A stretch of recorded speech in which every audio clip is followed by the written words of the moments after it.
It's worth noting at this point that some people like to put fish into the recipe at this stage. Sometimes canned salmon, sometimes tuna. Don't do it, don't do it, don't do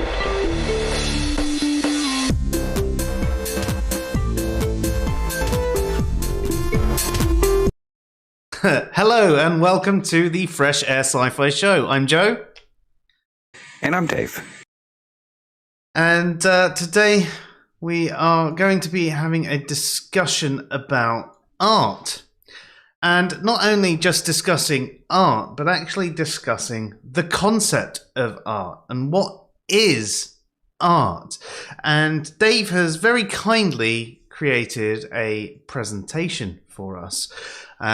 So it's a little slideshow that we'll be going through. Now, I'll be doing my best to keep my eye on the chat and any questions that come through. I'll happily interrupt Dave because you know I like doing that anyway, completely throwing him off of his game. Well, you know, it makes sure I know what I'm talking about rather than just repeating a script from memory. And at one point, one day, I am going to get Dave so annoyed that he just quits the stream, right? Okay, bye.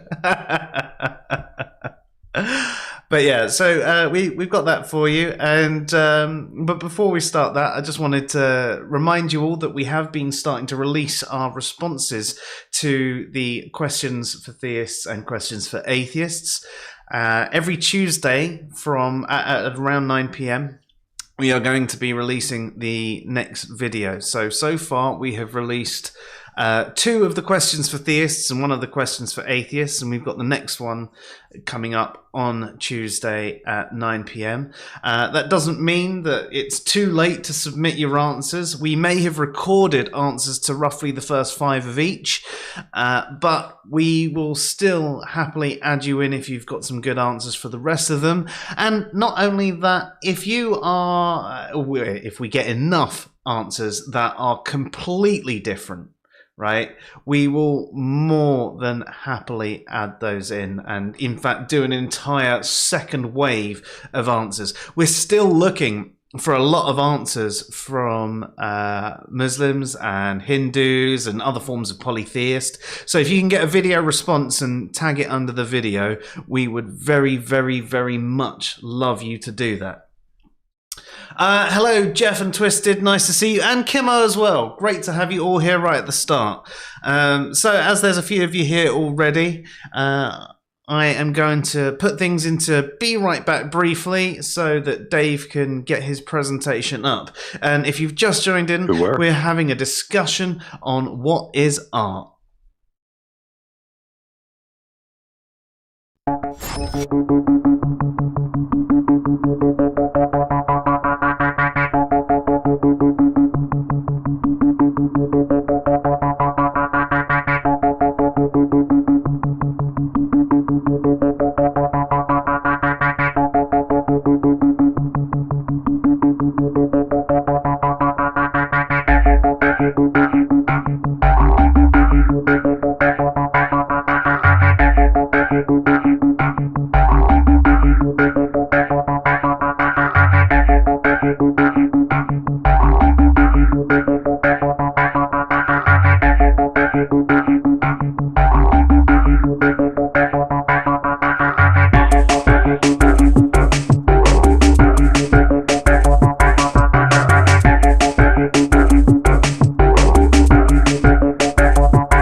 And we're back. Sorry that took a little bit longer than expected.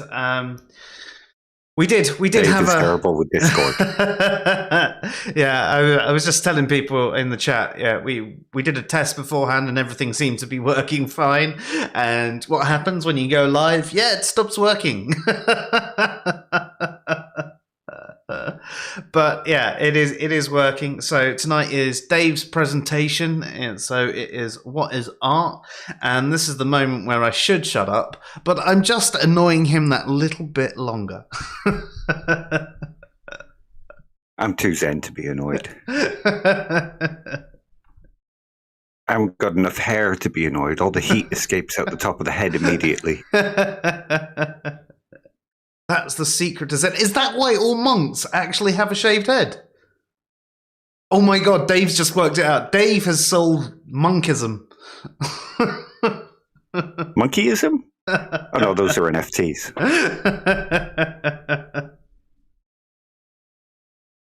Okay, so you mentioned last week you wanted to do a stream on aesthetics, so I thought I would throw this one together because it's a pretty basic question when it comes to aesthetics. You know, how do we define art? And it seems like a simple enough concept, doesn't it? You just point to something and you go, that's art. But the question is, what makes it art?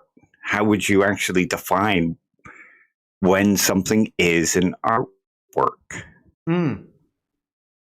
And most people would be like, well, why should I care? You can think of something like Nietzsche says, art is something that adds value to our lives. It helps us learn to create our own value. So, you know, like in the sense of when we kill off God, we start to need to create our own values. Art can help us figure out how to create beauty and how to create value.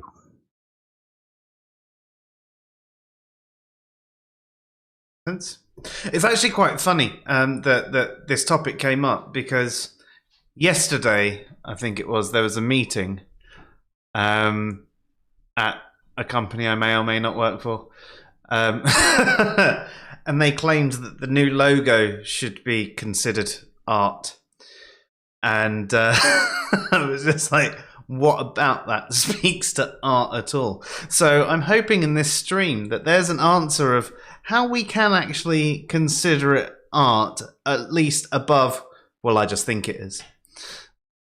See, you should have said, can you wait till tomorrow? We're actually having a discussion about this later. Can you not just wait one day? Okay, so like I said, it might seem obvious to us. I should have skipped to this slide, but, you know, it might seem obvious to us because we're surrounded by things that are called art and whatnot. So let's just have a look at a few examples of some artwork.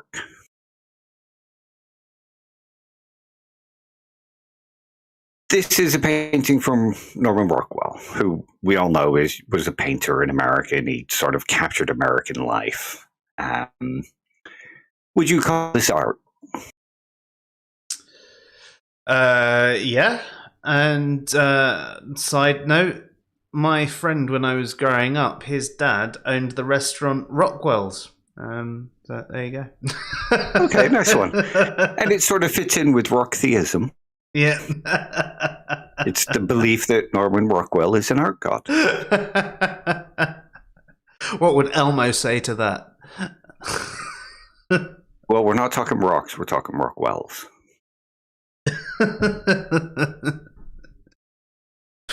Okay, so you call it art, but why would you call it art? So I would say that there is a large degree of skill.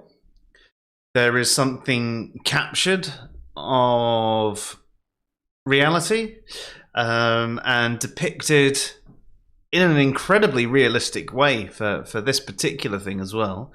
And I'm not saying that everything necessarily needs to be realistic. There is certain things that it can evoke in a person as well. There's certain things that you can get from this situation. And yeah, I mean, the main thing that I would say from it is the degree of skill that has gone into it to, replicate something that is real. Yeah, to faithfully imitate nature, so to speak. And it sort of tells a little story and gets the senses, hits them in the right way, that kind of stuff. Yeah. Okay, what about this one? This is graffiti found on a wall, and it was created by Banksy. Would you consider this art? And if so, what makes it art? I would. Again, especially because it's emotive. Again, it's depicting something from reality. If it was just the text, then I'd say no, because that's just writing on a wall. It may be equally emotive. It may still, have a point. Not necessarily this quote, but some things written on a wall might make a point. But on its own, it's not like a piece of poetry, the text, that is. This piece of text requires the image next to it. It gives it a little bit more power and a little bit more aesthetic. Yes. Okay. How about this next? This was a piece known as My Bed, and it's from the artist Tracey Emin. It was displayed at the Tate Gallery in like a main exhibit, and it sold at auction for just over £2 million. Would you consider that art? Me personally, no. That's how I used to live. Yep. But now think back to the first picture. It replicating reality. It replicated life, yeah. But what skill has gone into that? Oh, I just haven't made my bed. I've left some shit on the floor. They haven't actually, crafted the bed themselves. They haven't painted the bed themselves. They've just got a bed and made it poorly, and they've just dropped some shit on the floor. So yes, they're replicating a scene from life, but I understand this is considered art. You're asking me if I would consider it art, and the answer is that's no. yeah. There is a difference there. I do understand that there are people who consider it art. I would just say, no, it's not. It lacks some of the qualities of something that I would actually call art. Yeah. Okay, that's fair enough.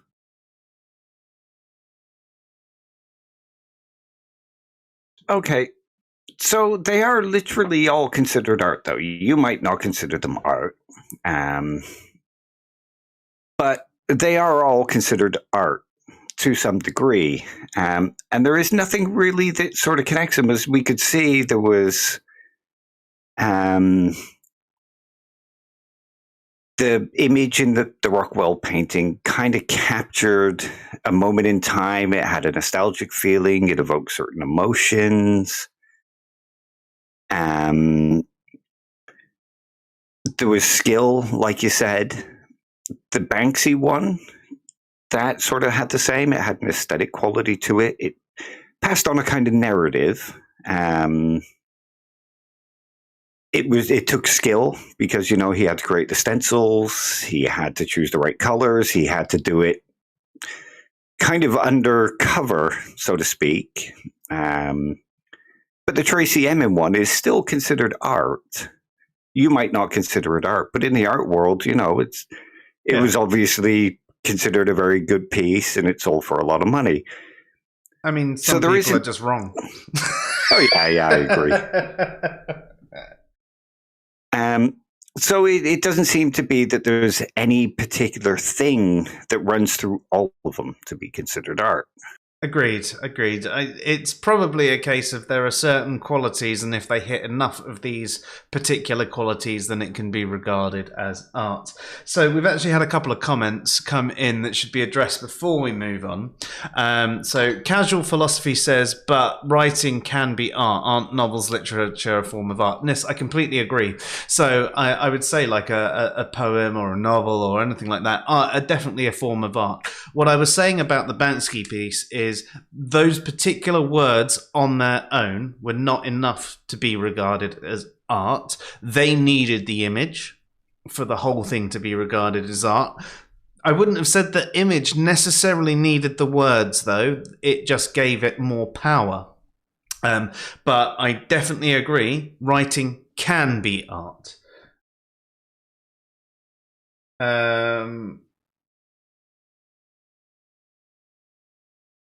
How do we distinguish art from mere craft?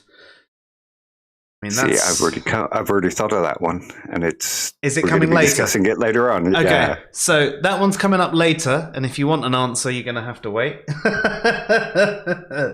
Twisted says he's with Wittgenstein in this, so we'll leave that because Dave may come to that later. If not, I definitely am, along with Bearer Scout. Casual Philosophy says as well, the concept of art does seem to contain an element of praise. And I think you're right, at least with evoking an emotion at the very least. And there probably would be at least one person that praises that evocation of an emotion. So you could be very much right there. He also says, they also say, you have to look beyond intrinsic or inherent properties and to relational properties, how something fits into a network of other things considered art, artists' intentions, institutions, etc. And I think that would be correct. And Twisted also says there seems no essence of art, yet it seems to have rules. A bit like morality. Twisted, I hope you join us at some point. We're going to have a sort of a free-for-all roundtable discussion on morality. Daniel Kelly says, I can't remember who said it, but I liked the definition. Art is whatever someone has done simply to make another's life more interesting. And Kimmo says, if a can of Piero Manzoni's feces sold for 124,000 euros, I guess an unmade bed's got to be worth even more.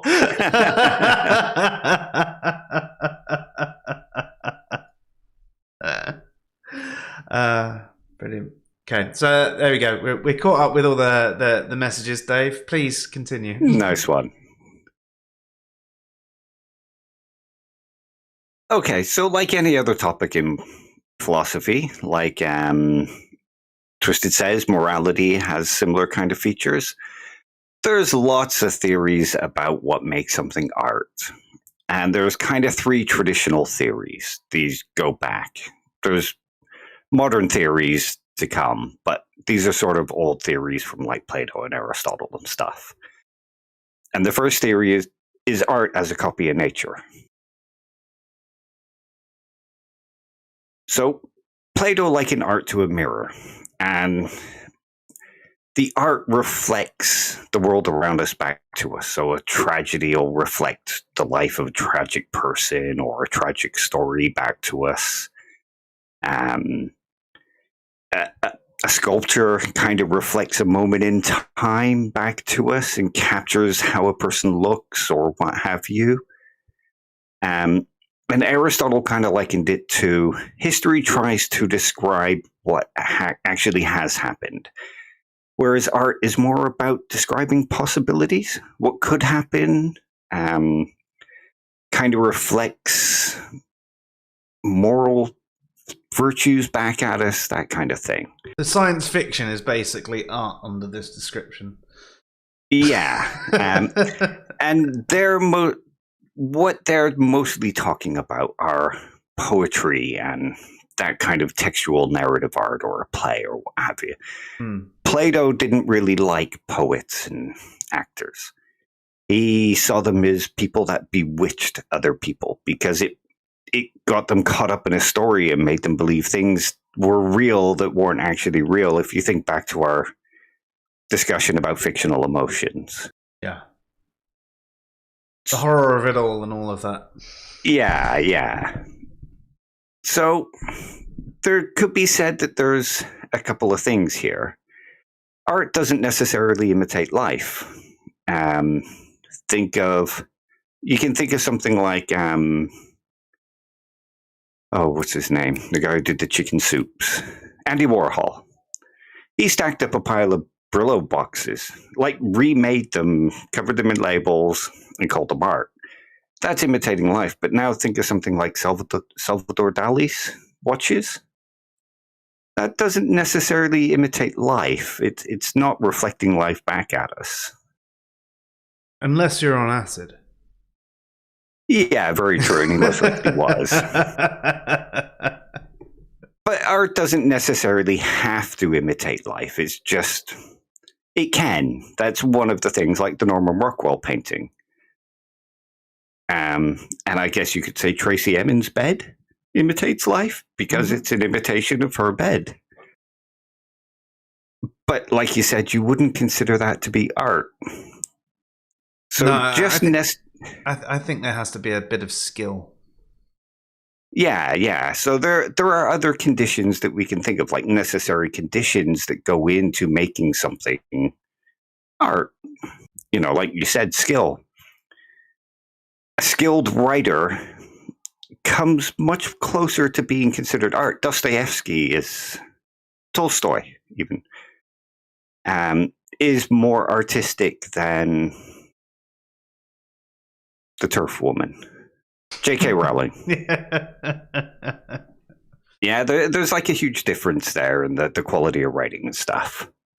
Yeah, I mean, you could do the same with certain like TV and films, couldn't you? There's some that are just entertainment and others that are really artistic. Exactly. And if you think about music, like think of the Moonlight Sonata, it's a beautiful bit of music and it's a beautiful bit of art, but it doesn't necessarily imitate a night in the moonlight. So it's not a necessary condition, but it's a possible condition, we could say.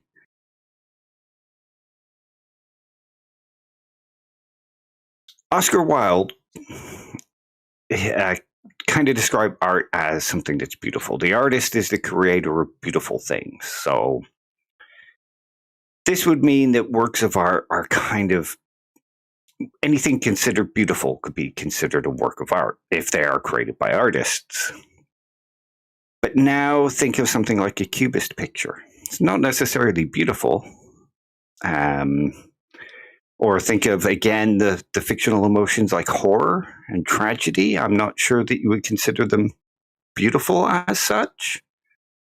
Yeah, it depends on how you're defining beauty there, isn't it? I mean, you could use beauty as in something that represents the genre to the best of the ability. So, like, we could say a horror is beautiful because it really, ticks the boxes of what is a horror, but it's not necessarily what most people think of when they say beauty. Most people think of the subjective speak of a feeling beauty. Of awe or yes. Yeah. So it seems like that isn't really a fulfilling definition. It might be an old, classic definition, but it doesn't quite capture what we mean when we say art. Because think about Napalm Death. You could consider that art. Play a whole song in 6 seconds with growling and grungy noises. Some people consider that kind of horrible. But it still takes some skill to create something like that.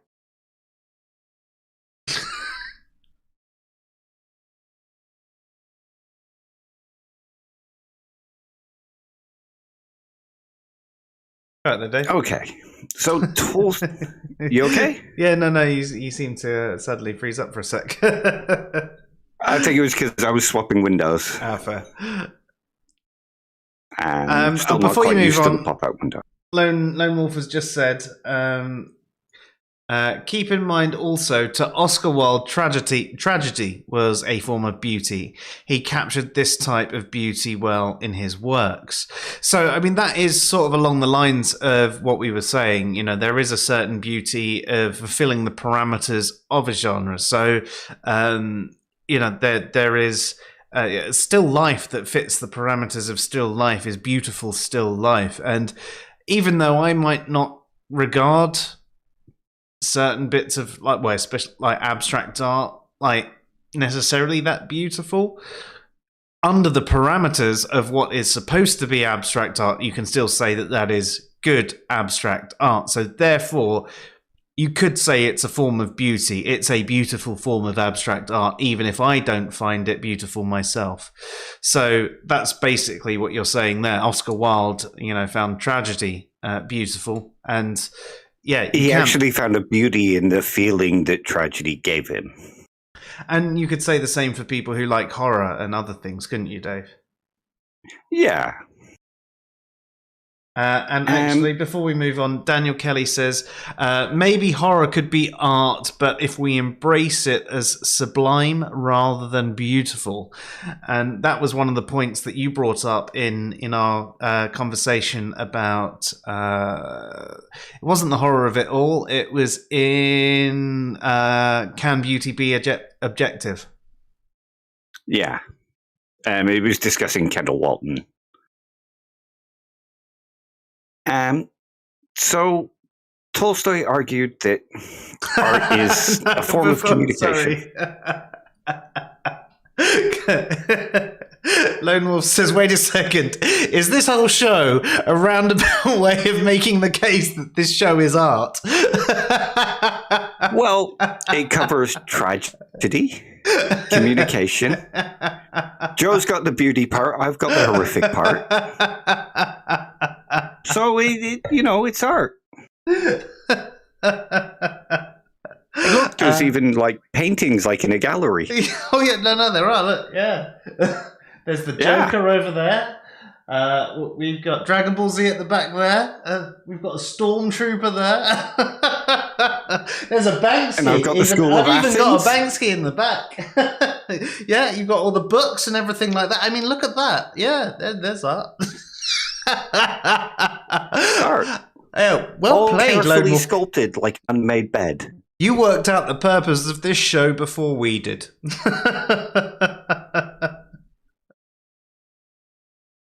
Now, see, if he's an art critic, he can bestow upon us the property of art. That's one theory that's coming up later. So, sorry, Dave, please continue. That's all right. Yeah. For Tolstoy, art was a means of communication. So one of the things that makes art is that it communicates some kind of idea or emotion or feeling. It brings about an experience that we can then feel through the art that the artist communicates to us. Think of the Banksy thing. It sort of communicates an idea, be rebellious, rage against the machine, fight against the power, all that kind of stuff. And you could say in some ways that Rockwell's painting communicates an idea too. The idea of American life back then and the wholesomeness of it and, a certain moment in time, and it captures this little bit of nostalgia. But does all art have to communicate something? Look at Tracey Emin's bed. That doesn't necessarily communicate anything except she was a bit lazy in creating art. She couldn't be bothered to make a bed. She probably had a deadline due like a terrible student like me does and thought, oh, fuck it, I'll just send him whatever I've got. Yeah. I mean, I think people could add a layer to it. It could be, this is what student life is like, or this is what life is like for the people who are working minimum wage. This is what an artist's life is like. Yeah. So they could be things communicated by it. I still don't think it should be regarded as art, but I can put my hat on like I used to have to do when we were doing English literature. Yeah, analyze these poems. Oh, off. Poems can be kind of interesting in that way. Oh, they can, but the ones that we had to analyze weren't. No. But, most art does have some kind of communication involved in it. A communication of an experience or an emotion. Or a message or something like that. But it doesn't there are examples of art where it doesn't necessarily exist intrinsically to the artwork. Like if you think of Tracey Emin's bed, it's not intrinsic in the artwork. It's in the artist who creates it that creates the expression. It's through the artist rather or than even through the medium. Through the person that is perceiving the art, perhaps. I gave a story to it. That might not be the story, but I gave a story to that piece of art. And you could say the same even more for some really abstract pieces of art. Someone might have just put it together and thought that looks kind of neat. And that might be their story. That's why they did it. They liked the way it looked. But someone might go, oh yeah, this evokes this and a memory of blah-de-blah. And oh, look at this desolate space. And, so someone could actually add a communique that isn't even there in the actual art.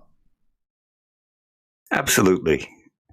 And now think of something like a letter you wrote to your grandparents as a child, telling about how much you were enjoying a holiday. That communicates something. It communicates a bit of a tale, communicates some emotions, communicates an experience. But would you call that art?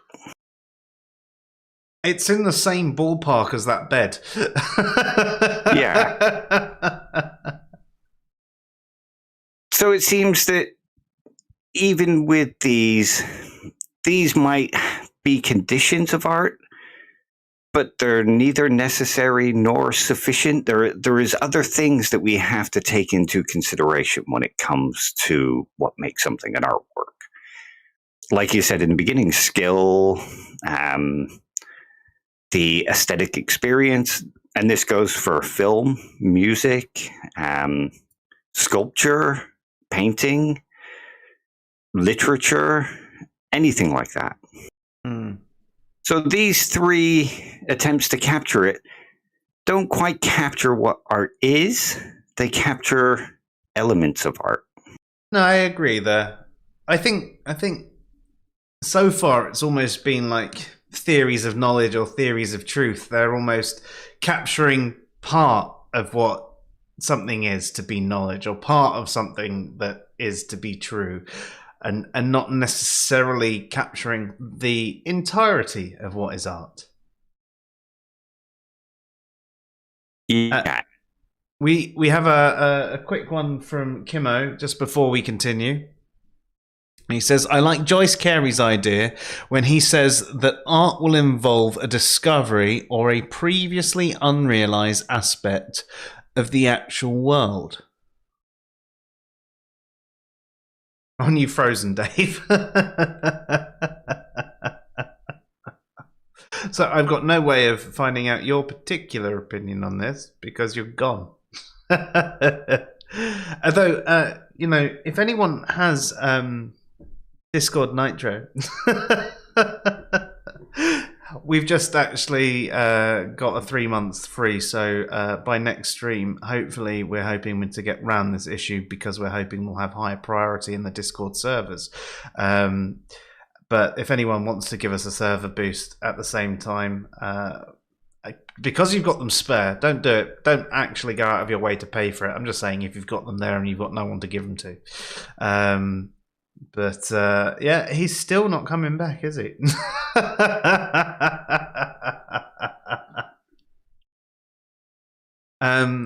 So Casual Philosophy says, does having an eye count as skill, like the ability to identify what would be art so you can then transport or copy it and display it as art? This seems to be part of photography as art. I like that. Actually, oh God, yeah, Dave's disconnected. But I will quickly switch things, and we will be back in a second. Yes, no, I like what you say there, Casual Philosophy. I think it definitely counts as a skill. I think someone having that ability to point something out as art, in the same way that I think if you recognize someone as a good communicator or if you recognize someone having good programming skills or anything like that, like the ability to quickly pick up on someone, like you have scouts, you have football scouts, or any sort of sport scouts. Yeah, I would say that is definitely a skill, having that idea to pick it up.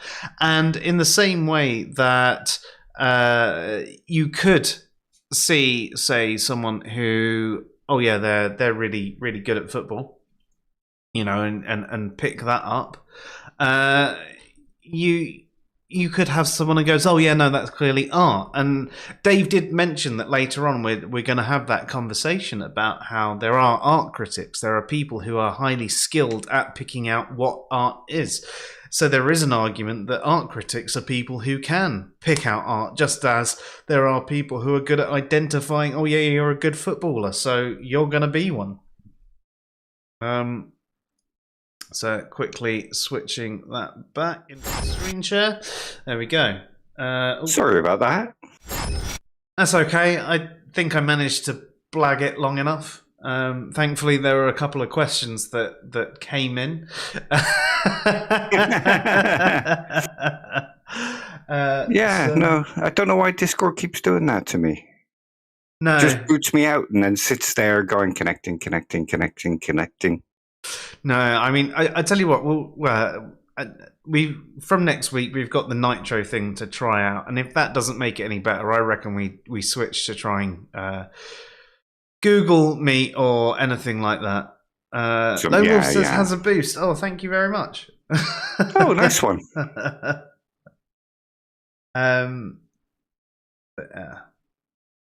Okay. Yeah, so hopefully that, once we trial out having the boosts there, it'll increase stability and it'll it'll help with something. I mean, it was going so well until then. The thing is, it isn't either of our connections. I know I host the main chat, and it's definitely not my connection because I've got 500 up and down. It's not your connection either. I know that you don't have an out of the world connection, but you always have quite a low ping to the Discord servers and everything like that, and it just seems to be that it wants to screw you over. It's like everyone else in the world, and it hates me. But thank you very much for that, Lone Wolf. Yeah, nice one. Thank you.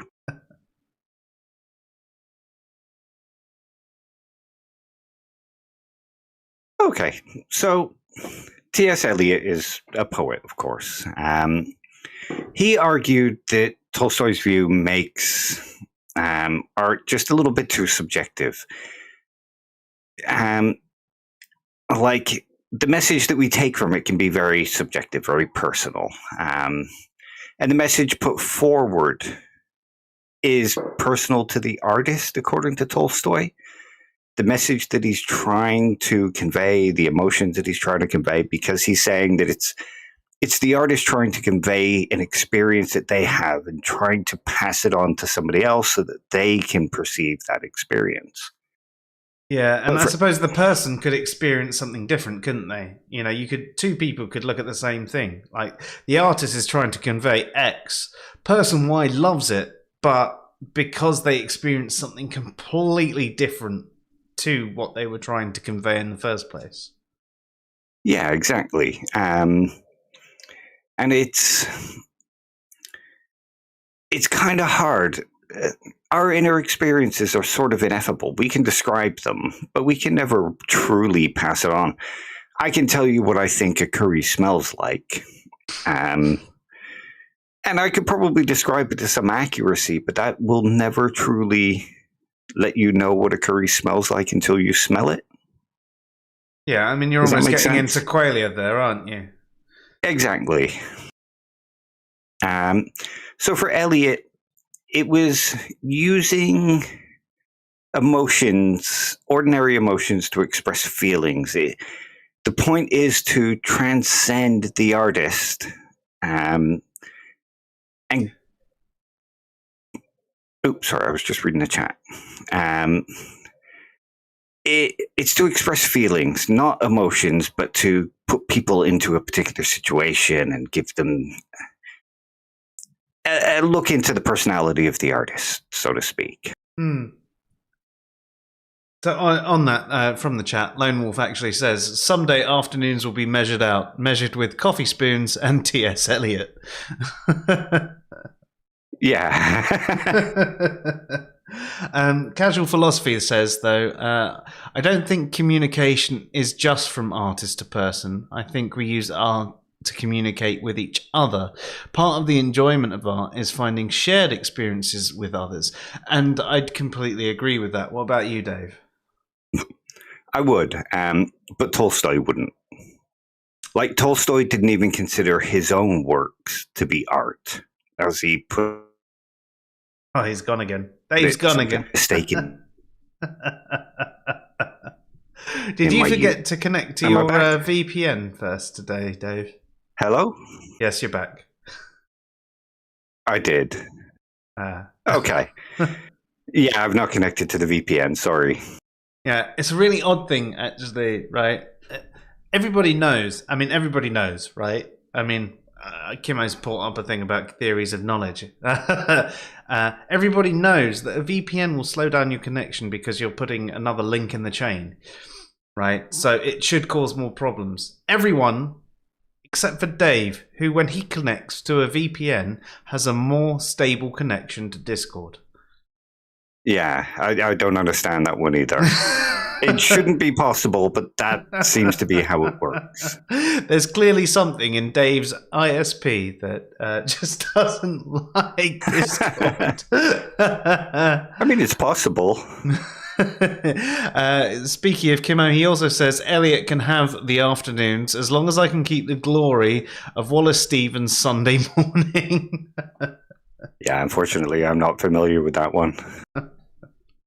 But to go back to Casual Philosophy's point, because I'm guessing you didn't hear me responding to that one. No, I'll bring that one back up on screen and you can respond again. Yeah, I agree with him that it's not just communication from artist to person. It's communication amongst each other. When we look at a piece of art together, we can sort of share our experience of that art and what we find pleasing.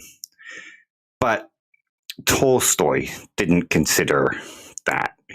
It was a very specific form of communication, and Tolstoy didn't even consider his own works to be works of art. He dismissed them as works of art because they failed to meet the standard that he set.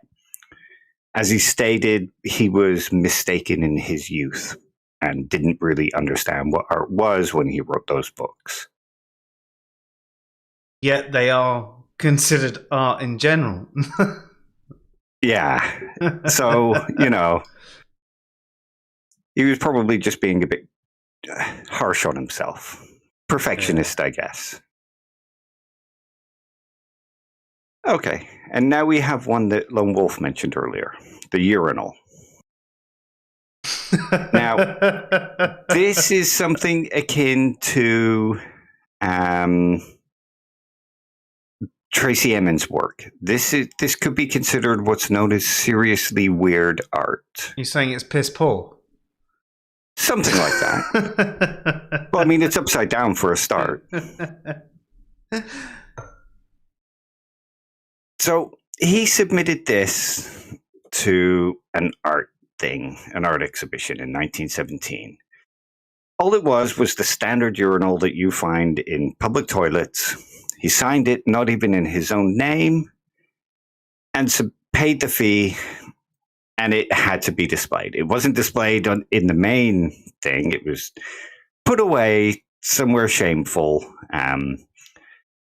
But he did it to show that anything can be art if the art world accepts it as art. Yeah, I think there's a comment from Casual Philosophy here that is very relevant. This is where the I as skill comes in, seeing that displaying this as a work of art would be suitably evocative and transgressive at that particular time. Yes, exactly. And that was his intent, to show that, art doesn't belong to the art world. The art world can bestow upon it a property of art, but that doesn't necessarily mean that it is art. Because it's, unless you're going to call a public urinal art, I mean, I suppose you can. But that was his point. It was a sort of, not a protest, but a criticism of art critics in the art world of the time. That it's not up to them to decide what is art. There is more to art than simply the art world saying, okay, that's art. Sorry, Twisted has made me giggle. I piss on your art. I don't know why I see that in a French accent. I know he's Welsh, but I see that. I piss on your art in a French accent.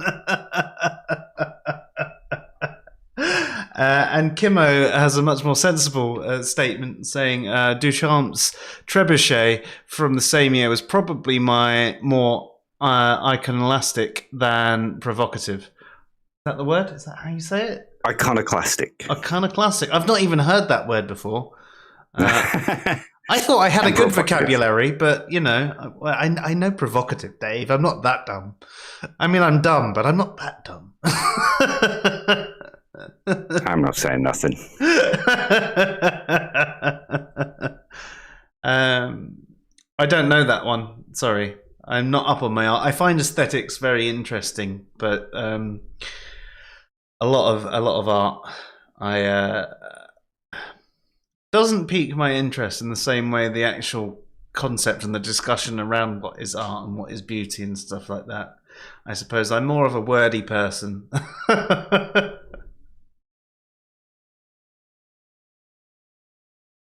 Have I frozen again? No. Oh, no. Well, you might have done. Okay. I was just chatting. But last comment as well. Lone Wolf says, well, in many cases, the point behind the piece is as important as the piece itself, like a robotic arm that cleans up its own leaking fluid over and over again. Interpretations are vast. And I think that you're right. I think that the point behind a piece is incredibly important. And that's why I sometimes find certain bits of art to be less good as art, you know, because sometimes they seem, well, this looked nice. And that seems to be their justification for it. I thought it was all right. These couple of squares next to each other, I thought they worked together. Or, yeah, I couldn't really think of anything, so I just did a bed with, you know, I put a joint on it. There you go, that's art. You know, it seems to be a bit lazy. It's why I don't think that they're actually particularly good as art. But where you mentioned there, interpretations are vast. And you're right. I mean, I could even, if I wanted to, put a number of different interpretations on those pieces of art. It's one of the things that you had to do in school. I don't know if it is, but over here, when you're doing things like English and theatre studies and all of that, you have to analyse these poems and plays, and there's no wrong answer as long as you can justify why your answer is your answer. So with the poems, you can say, oh yeah, well, you know, this onomatopoeia here and this alliteration there, and it represents this sort of thing there, and and all of a sudden you've got a good interpretation because you have an interpretation that is above just, yeah, well, I like it. And yeah, maybe that's part of something that is art, that you can have a serious interpretation of it, and the person had an intention. Do the intention and interpretation have to meet in the middle? Again, probably not. You'd hope that they would, but probably not. Anyway, you can get from art what you need to get from art, yeah. And now, would you consider this art? It's making a statement. It's not the artwork itself that is the art. It's what he did to the art world that is the piece of art. Think of it like a performative art.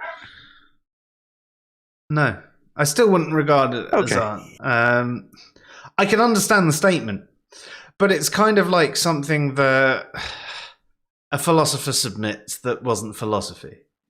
just to say, look at the state of philosophy, it needs to improve. This is something submitted by an artist saying, this is the state that art's got to, it needs to improve. Think of artists previous to this, though, who submitted works that were rejected. People discredited them, said that's not art, like an impressionist painting or something like that. And then 5 years later, they're slowly rediscovered, and it's like, oh my God, this has changed the way we see art. And suddenly it becomes art. Has anything changed between the original painting and its acceptance into the art world? Why, wasn't it still art at the time? I don't know. I need to think on it more. I don't have enough time to think on that one. But yeah, that's the sort of statement that he was making. It's like, well, just because you accept it doesn't mean it's art, and just because you rejected something previously doesn't necessarily mean it wasn't art. Yeah. So that almost goes against the statement that an art critic defines what is art. Yeah, and that's the whole point, because that's what we're going to come up to in a second. But again, I don't think making a statement necessarily makes it art. I think it makes something that could be a good statement, right? I think that, the fact that was submitted as art and it's not art, and it's clearly not art as far as I'm concerned, and I don't think the person who submitted thought it was art, and it was in an art gallery and whatever, I still don't think it was art. But the statement is powerful. And I'm not saying the statement wasn't powerful. I'm saying it's not art, and it's just showing a flaw in art, in the same way that you could say there are problems in philosophy. Some people talk about the stagnation of philosophy and things like that. There are definitely problems in philosophy. There's definitely problems in science. There's problems in any area. Certain things get stuck. They definitely get stuck. And certain things are regarded maybe as philosophy or science that maybe shouldn't be. Yeah. So there is stuff that, can make a statement. According to some of the things that came before it, there's a narrative behind it, not in the actual artwork itself, but in the whole process of the creation of the work of art. But it doesn't quite fit into any of those previous categories, but it is still considered art. So one way to solve all the previous problems is that the institutional theory of art was created in this with Are you back, Dave? Can you hear me? Yeah, you're back. You want like a proper roll there, and then I'm sorry. I'm not sure what's going on tonight. It's actually the worst it's been for a while, isn't it? Yeah, because when we were recording the other night, it was fine for about 3 hours, and then just when we were finishing, Okay, so one way to overcome all these problems of the previous one, where they never truly captured what a work of art is, was to create the institutional theory of art. And this was the kind of thing that Duchamp's work was protesting against. So the institutional theory of art argues that art is whatever is simply its social context. So if the art world has a consensus that this piece is a work of art, then it's a work of art. As long as it's, contemporary respected experts, et cetera, et cetera. So there is a sort of an ad populum going on there. And not necessarily a fallacious ad populum, but there is an ad populum going on there.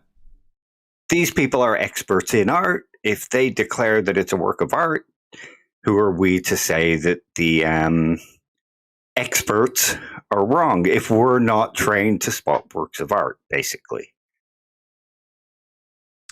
But then we go... Oops, sorry. No, I was just going to say, Lone Wolf said, look at the art that burns up at Burning Man every year. The point of the art is immediacy and the temporal nature of the art.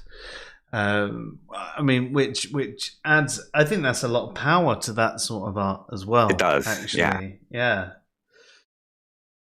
And it passes on a message that everything is fleeting. All beauty is fleeting. That's one way you could read into that. Okay, so that was one theory of art, and that's sort of what Duchamp was protesting against. And do you know who Damien Hirst is? Yeah, didn't he drive cars? No. He chopped a whale in half. I think it was a whale. Oh, the one who did the slices of the whale. The different slices of the whale. Yeah. Why do I think there's a Damien Hirst that drove Bugattis? I mean, maybe I've got the name wrong. No. I'm pretty sure there's more chance that I've got things wrong than you, Dave. I mean, we know this, but why? I need to Google this.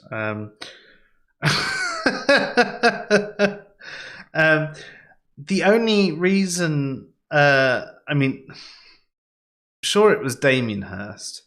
I need to see if he owned a Bugatti. I'm just Googling now. The only... Oh no, so maybe. I don't know if it's the same Damien Hirst, right? But there is a Damien Hirst that sort of, according to Google, I've only done a quick scan. I haven't verified this in any great detail. So, I was talking about my friend who, his dad owned the restaurant Rockwell's. Which obviously Norman Rockwell, so on and so forth.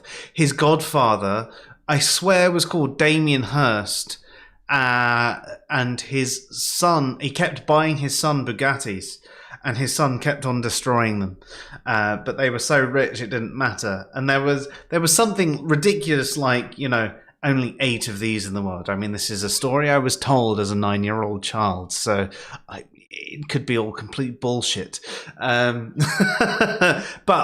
I can definitely verify that his dad owned the Rockwell's restaurant. That's the bit that I can say is 100% true, at least at the time. But yeah. Is the person you're thinking of Damien Hill? I think he was a race car driver. No, Damien Hill was the one that was an F1 driver, wasn't he? For Oh, okay. Yeah, I don't know much about those kind of things. It's just that name popped into my head. Yeah. I don't know. Sorry, I'm, That's all right. I'm trying to drink through the pain of... Damien Hill. Yeah, so some of Damien Hirst's artwork could be seen in this sort of sense.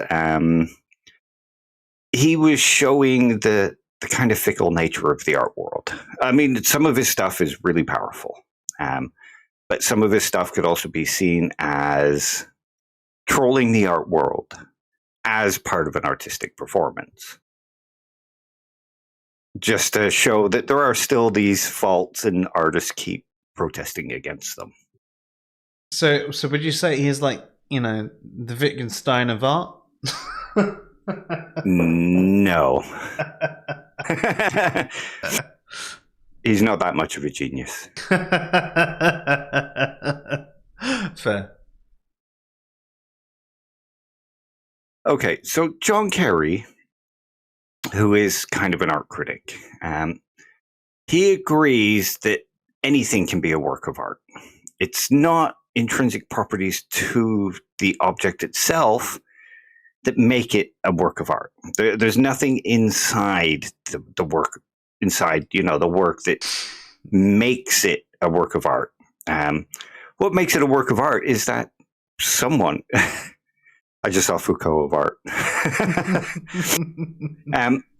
What makes it a work of art is that someone thinks it's a work of art. So you don't think Tracey Emin's bed is a work of art. So to you, it's not a work of art. For the person who paid £2+ million for it, it's obviously a work of art for them. So what makes something a work of art is something about the experience for the individual. So that's talking about an incredibly subjective take on art, isn't it? Yeah.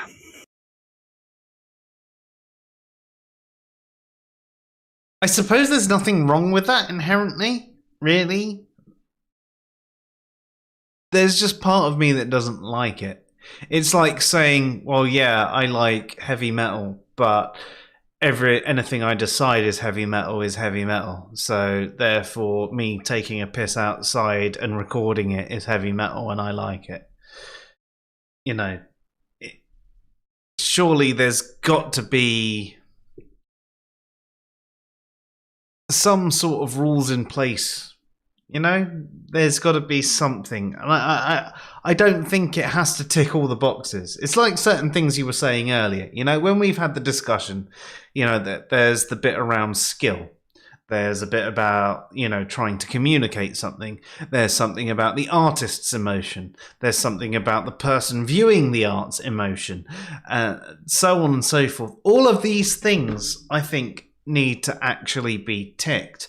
I don't think having a purely subjective take on art, me going, oh yeah, those blinds, yeah, right now they're art, right? I don't think that's enough. I don't think that is enough to say something's like, oh yeah, my hat is slightly tilted to one side, but actually that's quite artistic, yeah? Wasn't completely unintentional at all. I'm a proper artist, me. I've done that purposefully. My hat on my head right now, art. No. I just put a hat on. I mean, it might tell us when somebody thinks something is a work of art, but it doesn't tell us why it's a work of art, just that the person deems it. It's this evaluative kind of experience to them. But if you pointed to a tree and said that tree is a work of art, would they then agree that it is a work of art? They would probably say something like, well, no, because it's not been created by an artist.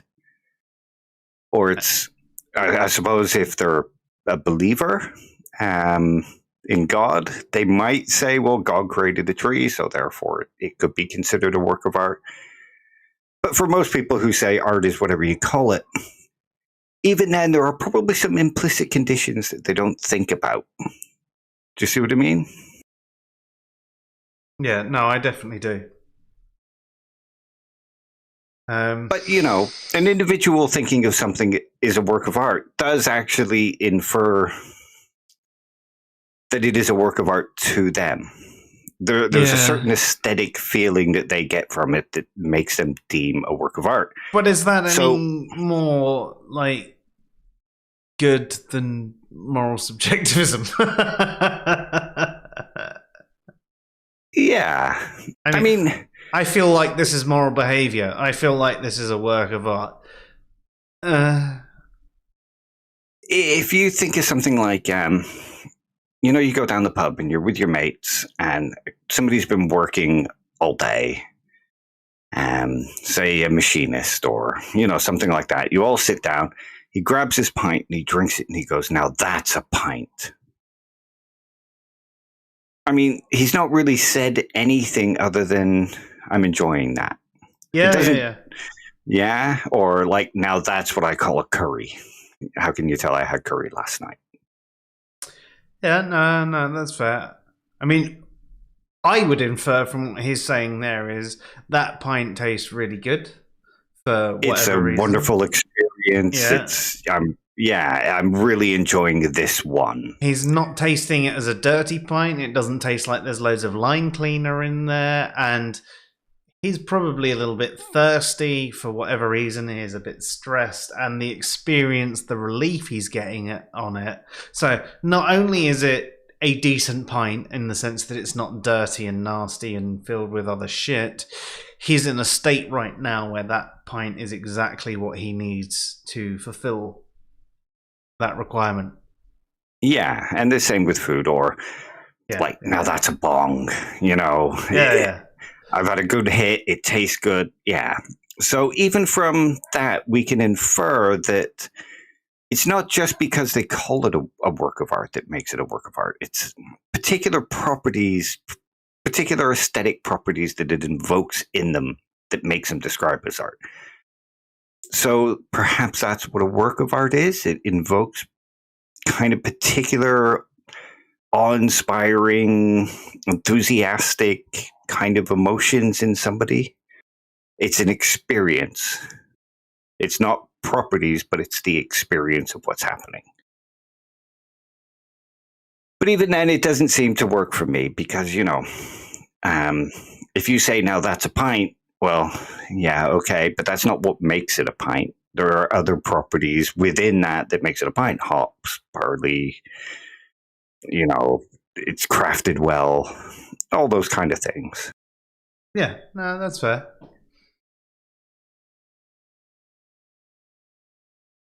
And now for Twisted's favorite. Wittgenstein, yeah. He took a slightly different approach.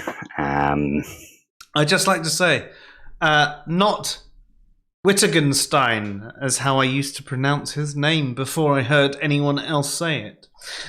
It was close enough. Names are just what people call things. Yeah, and actually, from Wittgenstein, if I did call him Wittgenstein, he'd probably be more okay with that than the average person, right?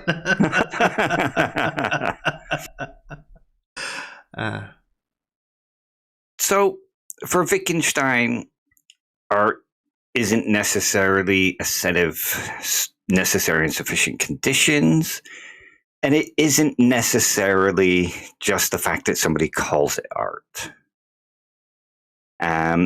So there are certain properties that something must have for it to be art. It must be skillfully made. It must be a product of the imagination. It must be created by humans, stuff like that. But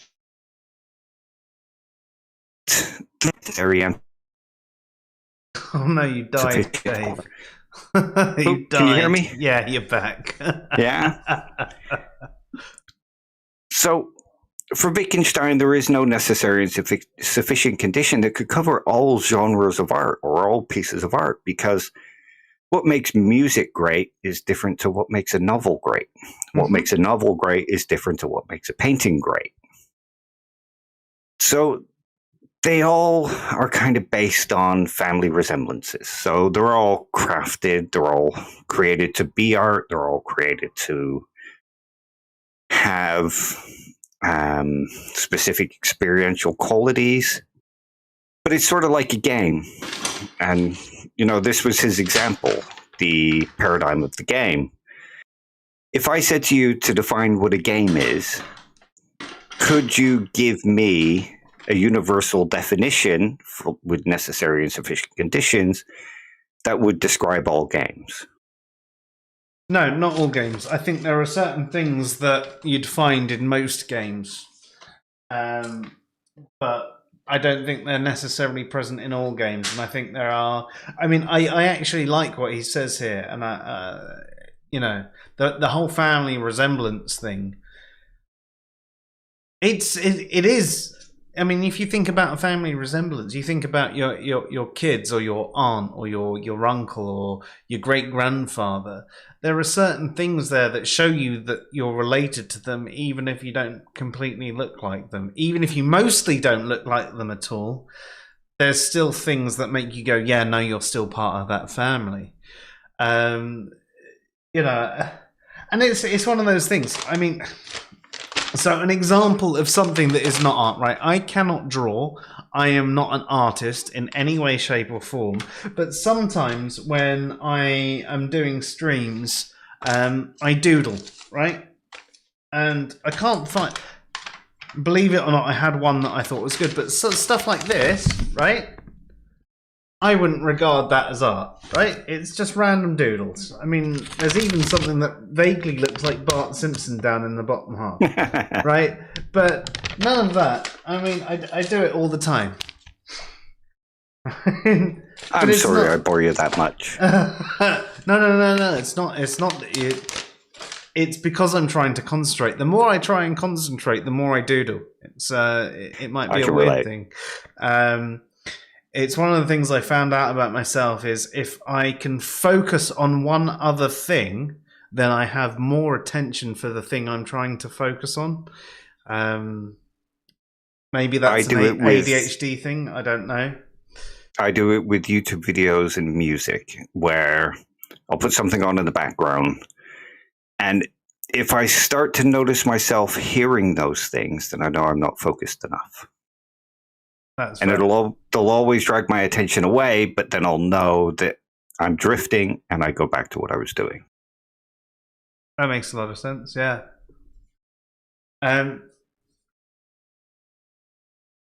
But yeah, I think my point was there that like those are clearly things that are not art. They're just random little doodles, and I don't think anyone would ever call them art. But they're something that I've done, but they're not done with the intention of being art. They're not done with any artistic quality. I am not an artist.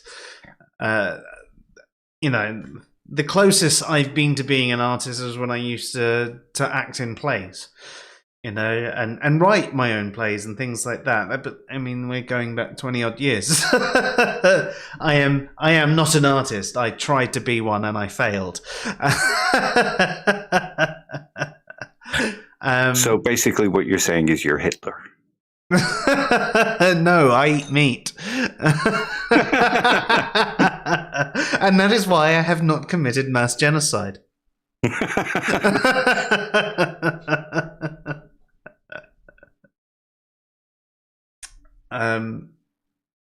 So I should probably catch up with some of the comments in the chat. Actually, I do apologise. There's still a bit more to say about Wittgenstein, but I'll do that after this, just in case. So Twisted says, I remember in the 90s, band KLF made £1 million off of a cheesy song, took it out the bank in cash and burned it. That's my artistic statement. So, I mean, that's a good point, actually. So it's along the lines of the Urinal thing. It was something that wasn't art, right? It was something that made money, and they're saying, fuck all of you for paying for this. And the statement that they made could have been considered art. The actual song probably wasn't art, right? I know KLF were amazing. But what they did there, that statement was artistic, right? The actual song, I don't know the song that you're actually talking about, but the song was just a cheesy piece of shit, right? It wasn't art. It was just stuff that people would buy.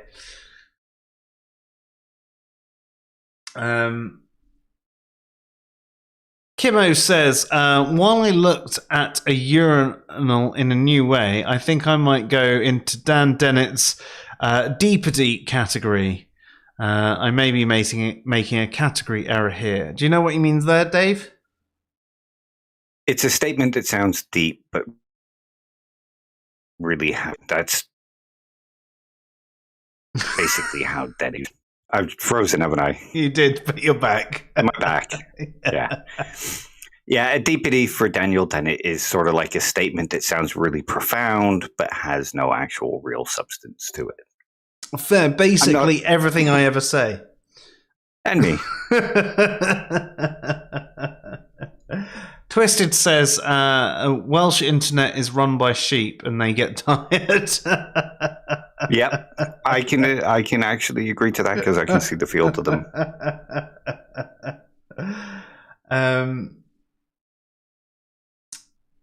I might be a bit behind with the chat. He also says, Shark was good, the thought of death in someone still living. I've got no clue what that was in relation to. Sorry, Twisted. I think it was to do with Damien Hirst.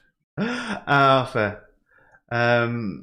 So, Kimo says, the Academy used to strongly support artists who painted women on swings in rose gardens until they were forced to frown on them to make room for new flavours, like Impressionism. Like Impressionists. Yeah. That's really interesting. And Daniel Kelly says, seeing the Tate Modern Damien Hirst's For the Love of God, A Diamond-Encrusted Skull, was for me a really transcendent moment. It's really something. And I think that speaks to something within art, you know, as you say, a transcendent moment. It's that it's evoked a really strong emotion in you. And that's something that we sort of expect from art. But equally, we wouldn't necessarily say everything that evokes a strong emotion is art. I've had, exes really, really evoke strong emotions in me. I wouldn't have called that art. But I do think it is a very strong component of art. And I do think that the ability to evoke a strong emotion in someone is a necessary component. And Srida, good to see you here. And I'm sorry, whoever you are, Russian person, I can't read what you're saying. And Srida says, art is what the artist says it is. Okay, but if I was actually an artist and I screwed up a piece of paper and threw it at you and said that was art, would that make it art? But you're not an artist, as you've said. No. Sharp. But if I was, and I did that, would that make it art? A genuine question, Dave. Okay. I thought you were being rhetorical. No. A question to you. If I was an artist and I screw up a piece of paper and threw it at you and said that's art, would that really be enough to make it art? Not for me. So, unless it was the art of comedy and it was like a pie. Yeah.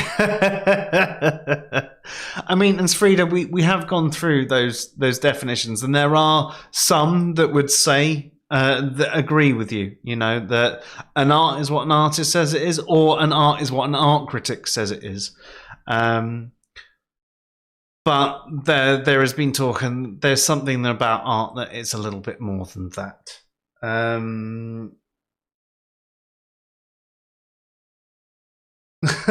Casual philosophy. I'm not sure what this is relating to, but not necessarily. They could be using it for tax purposes or money laundering. Maybe that was related to the previous Tracey comment. Emin's bed.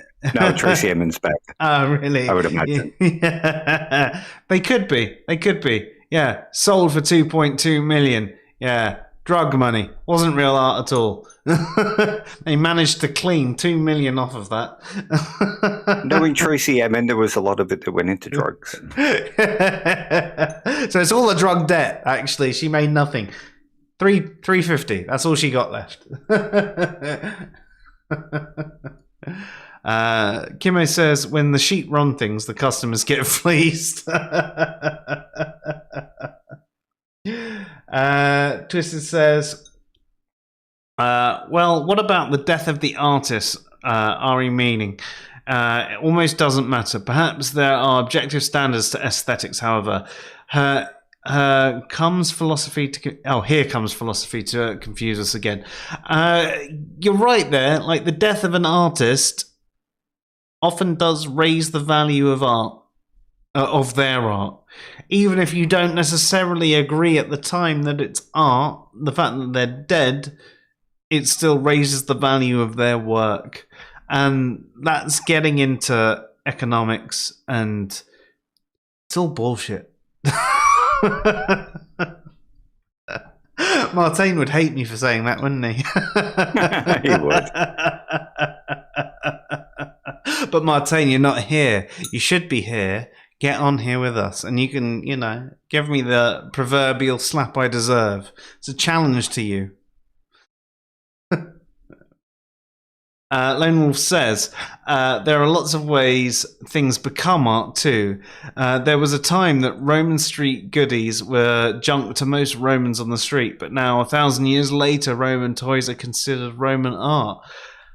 That's a good point, actually. So you're looking at historical artifacts can become art because they're things that will never be made again in the same way or the same form. They weren't art at the time. Yeah, for us, they capture a moment in time and show us how somebody used to live and the kind of experiences they used to have. and gives us a connection to them through the way they portrayed things. Yeah.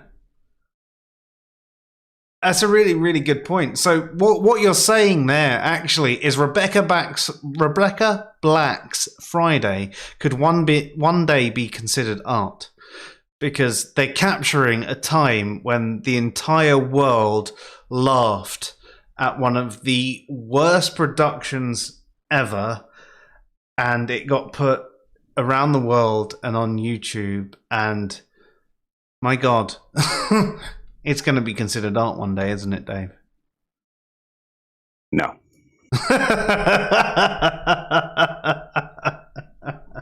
I mean, yes, according to one theory, it already is art, which I'll come to later.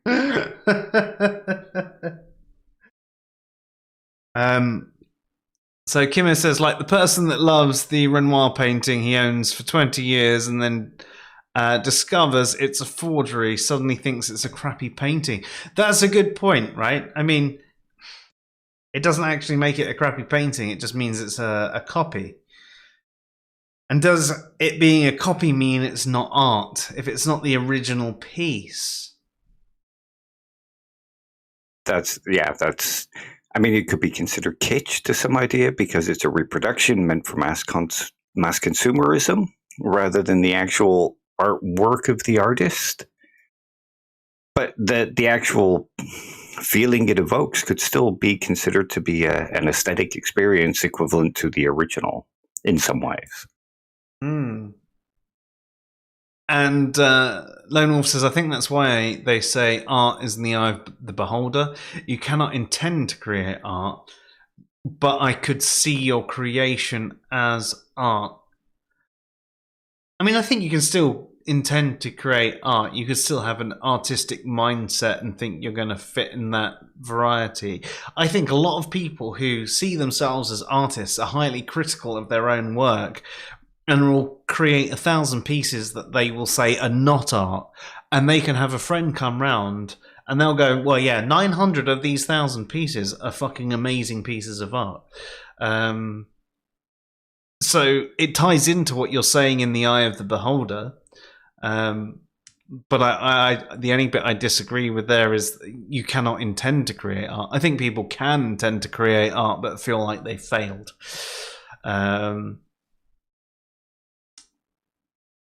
Twisted says Wittgenstein would approve. I assume that was around me saying, calling him Wittgenstein.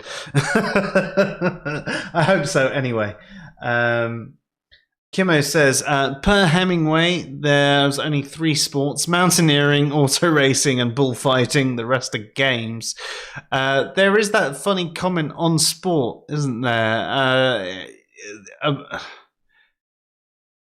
It's a game until someone loses an eye, then it's a sport. Something like that. And you could say that. It's one of those things like, why is golf and snooker considered a sport? Pretty much every other sport requires extreme skill and risk of injury. And those two, I mean, what, golfer's elbow? Got a little sore bit here from playing snooker.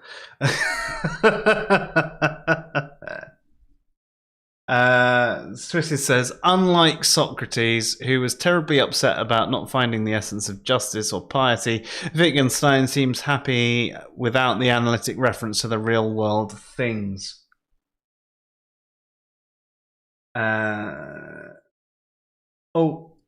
Twisted says, Dave, it was the Doctor Who theme song. It was pretty cool, actually. Yeah, it was when they were called Doctor and the Time Lords. Oh, was it? Brilliant. KLF do you remember a song called 3 AM Eternal? No. But if you played it to me, who knows?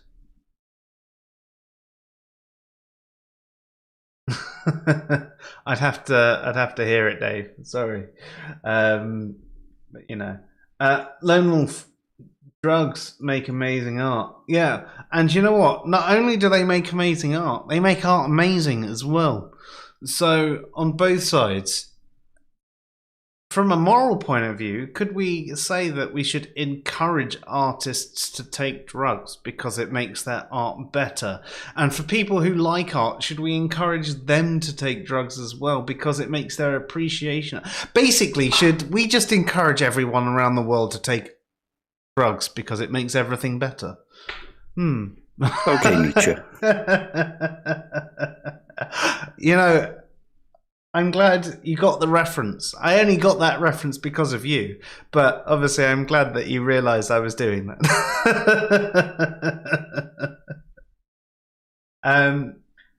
There's a few other comments that we should come to in a second, but I tell you what, I'm going to have to take a brief break and come back. I do apologise, but the combination of taking the pain medication I've had today and the amount of water it's encouraged me to drink, plus the wine I've had this evening, has made me need a 5-minute break. I do apologise. I'll be right back.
Sorry about that. It's all good. Yeah. I do apologise though. Kimo says, many, not all critics, note the cost of everything and the value of nothing. It sounds like quite a deep statement. Sorry, what were you saying, Dave? Oh yeah, sorry. It hadn't changed on YouTube yet. Okay. Yeah, there's about a 10-second lag, I think.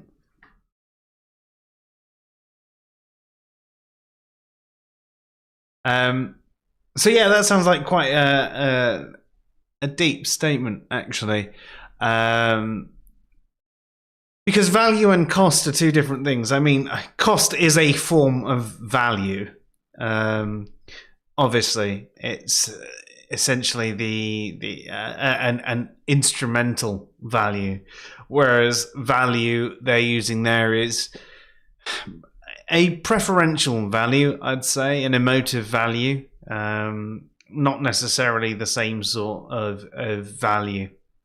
But equally, there are other types of value as well, though I'm not necessarily sure most art would fulfill those, so probably irrelevant to pick up or bring up. Lone Wolf says something: without a consumer, art has no impact. Also, war changes what we see as art, which I think is probably quite a good point. I don't necessarily think you need a consumer for art to have impact, because what Banksy does has impact, and Banksy is not looking for a consumer. There are pieces that have been turned into sellable pieces.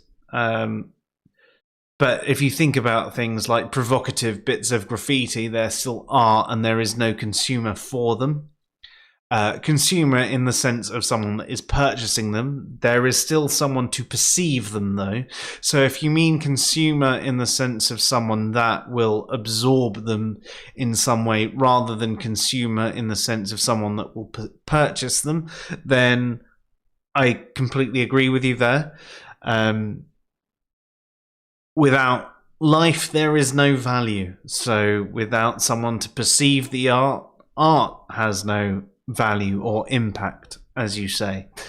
War changing what we see as art, though. Does it fully change what we see as art, or does it add a different dimension to art? I don't know, so that's a genuine question for you and for you, Dave. It would depend on what he means by war changes the way we perceive art. But yeah, I think it can, because if you think of an artist in a war-torn country, we look at that differently, creating beauty within something so ugly. Say a piece of art scratched into a post in a concentration camp. Will perceive that as a different kind of expression to somebody who just scratches their name in a tree. That we will. In fact, even if it was the exact same thing, like the exact same thing inscribed in both circumstances, we'd see them differently. The context of how the art was created and where it came about can affect the actual, not so much aesthetic properties, but the cognitive properties that we glean from the work of art. Lone Wolf says, all Star Wars... It's not coming up. Why is it not coming up? There we go. All Star Wars toys could be art. Well, that's good, because they've got Star Wars pictures in the background, so we're in agreement.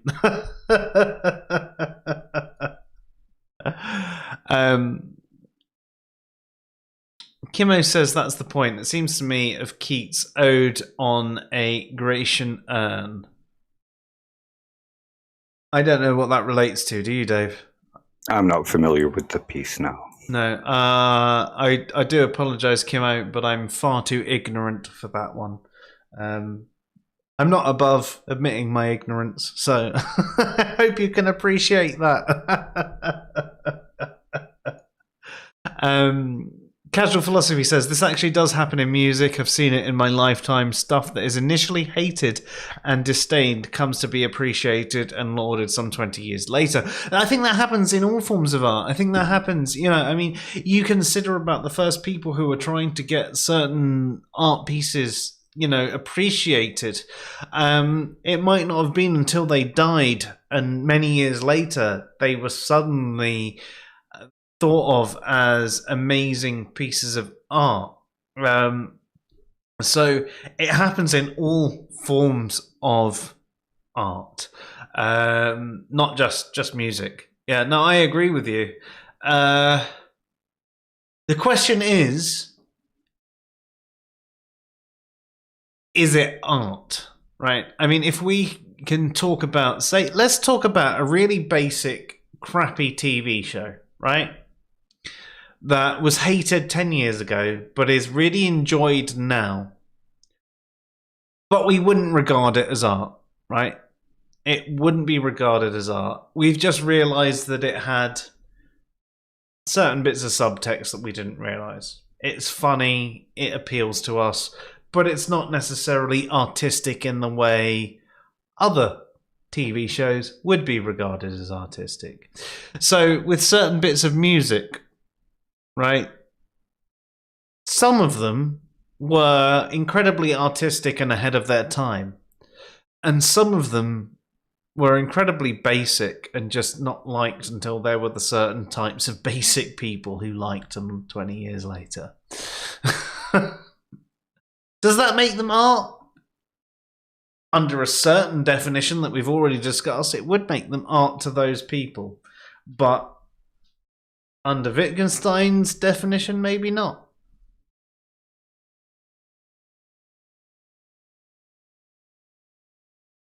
Lone Wolf says, my stupid 8-hour ESO, is that Elder Scrolls Online stream could be considered art? And probably could. It depends. What were you singing at the time?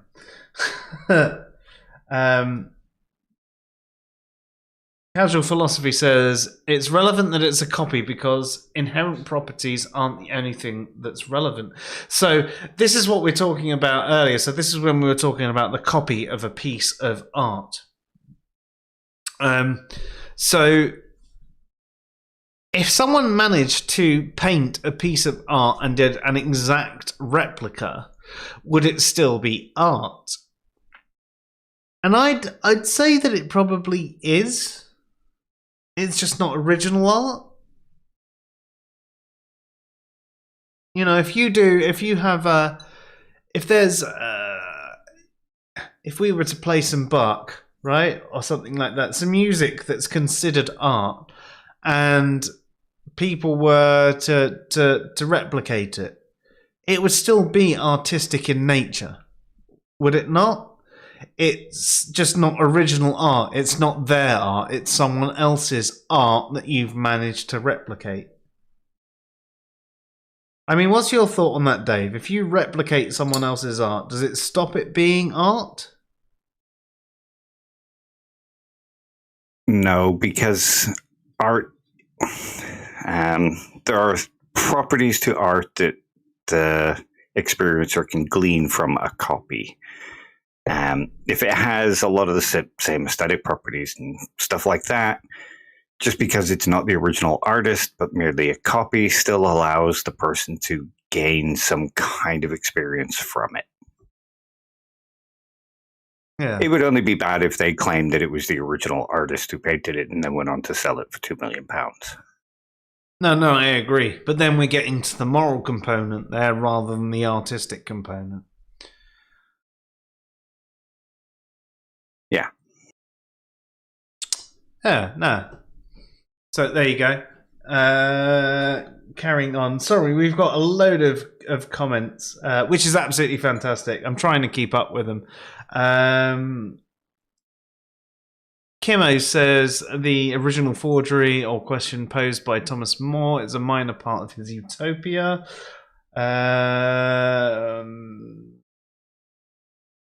Lone Wolf says accidentalism is a real thing in art, though. The idea that the art piece was created as a spontaneous act and not intended to be art, nor created by an artist.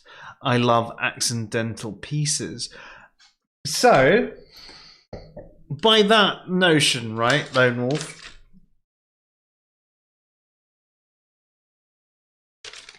I've already discussed how shit these pieces are, right? But let's just say, one day, through my scribbles of things that I do whilst I'm on stream, I one day produce something that actually happened to be of the quality of something like the Mona Lisa. Is that what you're referring to here by accidental pieces? Would it be art? I mean, I guess it would if it was that level of quality, you know. Me doodling right there is not art, and it definitely isn't art. I can't draw for the life of me. I wish I could. In the same way that I make really crap music, and that's why I stopped. But if I accidentally made a really good piece of music, or accidentally made a really good drawing just by doodling, and it just so happened that I went, oh wow, I've somehow done one of those, you know, pen drawings that you see on the internet where it looks like Will Smith. Yeah, I believe that you're right. Yeah, you don't necessarily need to intend art to be art in the first place. I'd agree with you there. It doesn't need to be intentionally a piece of art, but I think you'd realise it's a piece of art when you went, oh my god, I've just pen drawn Wittgenstein. Fucking hell.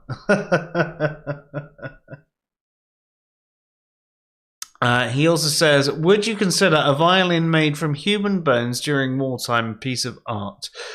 Do you treasure Nazi war art the same way the Nazis did?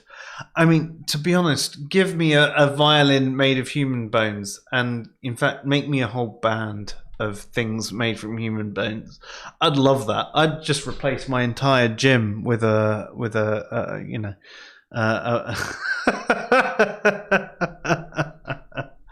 and there'd be no more streams. You'd just have me trying to learn how to play my bone instruments. That would be it. That would be the SciPhi show from now on. Right. Yeah, a couple of other comments, but I'll leave it for now. Dave, come on. Let's carry on with your slideshow. Okay. So, art can be considered to be art because it has some family resemblance to this overall concept that we have of art. Like a game, we can point to it and go, that's a game, that's a game, that's a game, that's not a game, that's not a game, that's a game. We can kind of do the same with art. But there are still some, necessary properties that are in there. But at an individual experience, art is whatever somebody likes to that person. Yeah? Yeah. So, Periscope, he kind of agrees with Wittgenstein. He takes a similar approach. He argues that when we're looking for what art is, necessary and sufficient conditions aren't enough.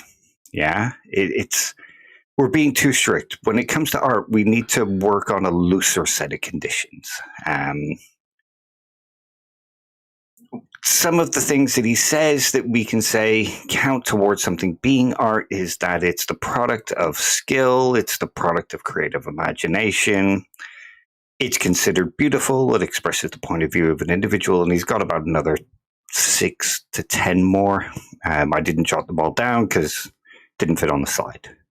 So where Lone Wolf says an accidental piece is like a rip in a bicycle seat that looks like an overgrown Ford or a broken window that when viewed has a lot of patterns and inspire recognition, would that fulfill what they're saying here? No, I wouldn't say so. But he also thinks, like Wittgenstein, that art is whatever an individual thinks is art. If they look at something and go, wow, that's art. Artistic, accidental art can fall under that. So if you look at a rip and you think, wow, that looks so much like a bolt of lightning, that's pretty cool. It's got aesthetic properties.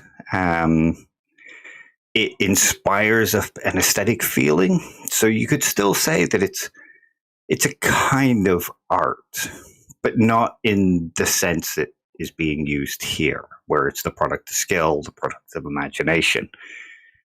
It doesn't express the view of an individual.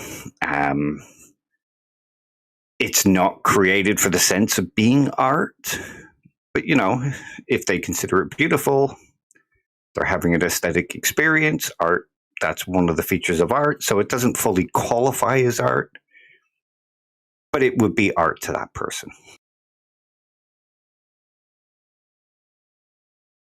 Yeah, fair. And Periscope also argues that we can't use something like paradigm to define what is art. So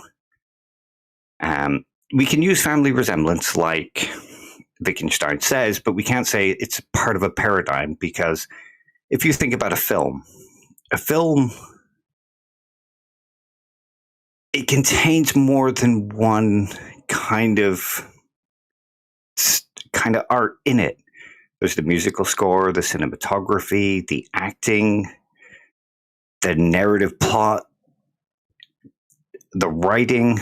So that falls under several different paradigms in one. But it resembles art because it's a product of skill, it's a product of creative imagination. So family resemblance works better than, say, it falling under a particular paradigm. Agreed. And here's my kind of favorite one. So E.J. Bond argues that when it comes to art, the way we've been defining it so far has several pitfalls. When we consider art, there's a bunch of things that we can direct our attention to. One of the problems is that many aestheticians and philosophers of art, they kind of focus on one kind of art. So painting, music, film, poetry. And from that one work of art or that one type of art, they tend to try and apply that to other types of art. And that's why we'll always have these outliers that we can't actually define using necessary and sufficient conditions that give us the essence of what makes something art. And a lot of the time, and this goes back to a few things said in the chat, a lot of the time what aestheticians and philosophers of art are describing isn't art, it's successful art. It's what makes something good art, not what makes something art. That's interesting, actually. My first question is, right, you know that exclamation mark, is that moving or have I drunk too much? It's not moving. Okay, cool. The second point, though, is around that whole successful art. And that's actually a really good way to separate it. Like, if you say art can be anything, but actually successful art is what we're talking about. The only problem there is, do you define successful art by what it's sold by? You know, that bed was sold for 2.2 million, right? And as far as I'm concerned, that's shit art that was sold to some wanker who had too much money to burn. No, if you think about all those kind of necessary conditions that we were describing before, the more of those necessary conditions that are hit, the more successful the art is. How much it sells for means nothing. It's the quality of the experience, the artist's intention, how it looks, the skill that went into it, say word choice for poetry, palette choice for painting, actor choice for a film, the technical skill of the guitarist for a bit of music, you know, that kind of thing. No, I mean, I'd agree that that's what should be regarded as successful art. I was just wondering if what it sold for happened to come into that calculation. Only in the art world. Yeah, I'm glad it doesn't necessarily come into it. So, from this, I mean, would we regard someone does something, right? And they say you should regard this as art. Should it actually be regarded as art just because someone says so? It might not necessarily convince you, but to them it's art. If you perhaps learn more about that style of art, what goes into making it, what makes it good, like somebody who just watches comedies or listens to, I don't know, pop music, you know, like Rebecca Black 24 hours a day, they can say, you know, that I enjoy that. It's good. It's art to me. But perhaps when they started learning about the technical craft that goes into music, music theory or film theory, cinematography, all that kind of stuff, perhaps they'll begin to see other things as art and be convinced that other types are art.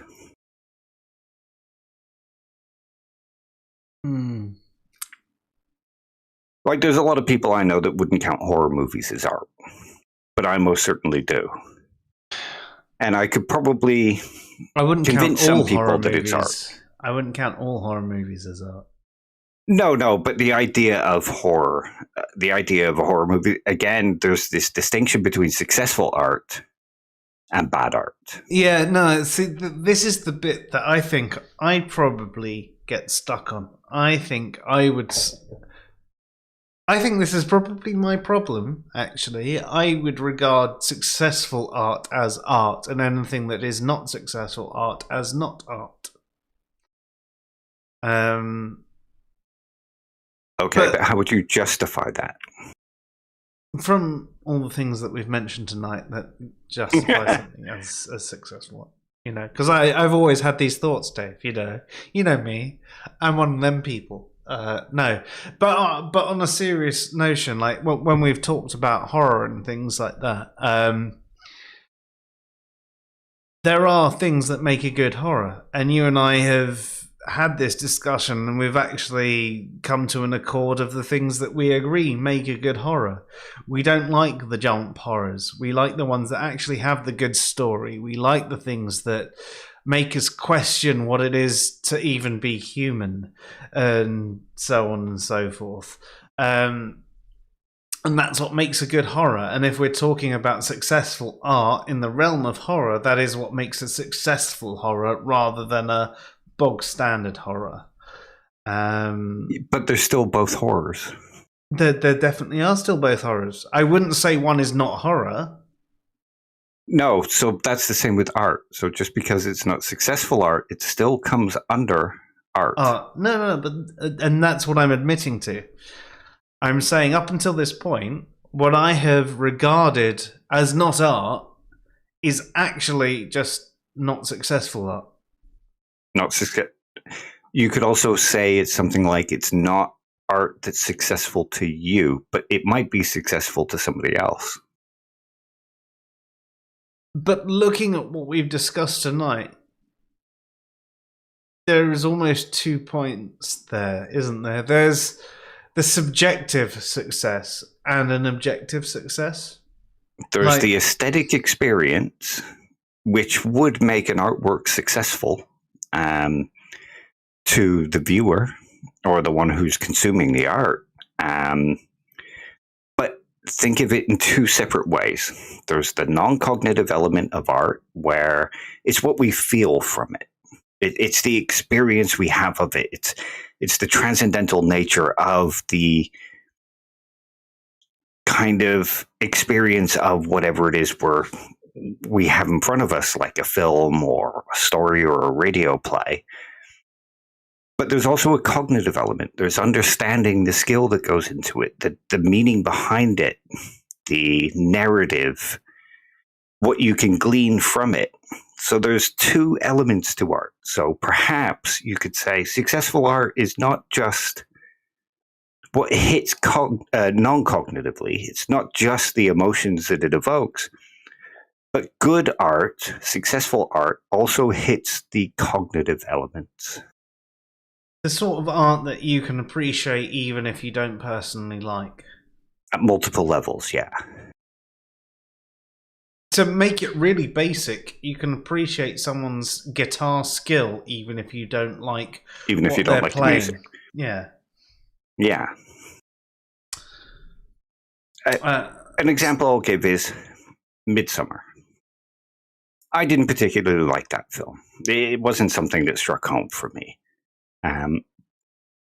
But I can appreciate the beauty of it. The cinematography was fantastic. There were some pretty good horrific scenes in it.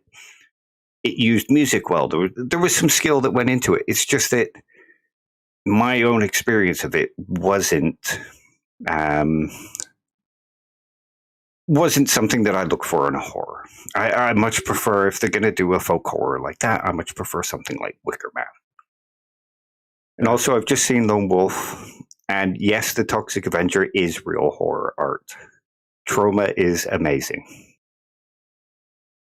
I need you both to say the Toxic Avenger is real horror art, or I need to leave. Okay, well, Dave has said it, and I've repeated what you've said. I've not seen the Toxic Avenger, so I will go watch the Toxic Avenger at some point, but you need to remind me about 9 times for me to actually do it, and then I'll probably agree with you anyway. In a weird way, I'm actually looking forward to the reboot, although I think it might lose some of its quality. Reboots tend to do that, though, don't they? Like, they modernize something, they make it a little bit better in certain ways, but you lose a little bit of the grit. I think they're going to make it a bit more mainstream. It's going to lose that low budget trauma kind of guerrilla filmmaking quality that it has. As Kimmo says, if it turns me on, it's benign erotica. If it turns you on, it's degenerate, filthy porn. Yeah.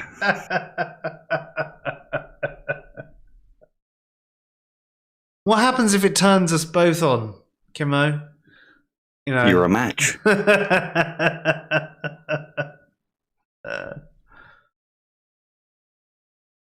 Yeah, I haven't seen it. Sorry. I definitely have to see the original. But I mean, there's things that there are certain movies, like The Thing, right? It's one of the few things that I actually saw the original, and then I saw the new version. And I liked the new version because I saw the original.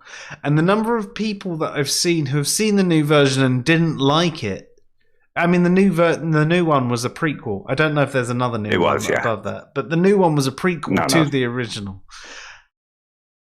And I think that with a lot of things, like sometimes, look at Tron, right? Look at Tron. If you just watch the new Tron was shit, right? The original, classic, terrible if you watched it today for the first time. But classic at the time, so ahead of its time. I'm so old, I saw that in the cinema. Oh my god! And he wasn't even a teenager. No, I was about 74. But there are definitely certain movies along those lines that you do need to see the original to really appreciate them now. I mean, imagine if they brought out a never-ending story now. I can't imagine it'd be any good if you hadn't seen the original. I don't know, I could be wrong with that. But definitely the Tron movies, like watching the sequel now without seeing the original, definitely awful.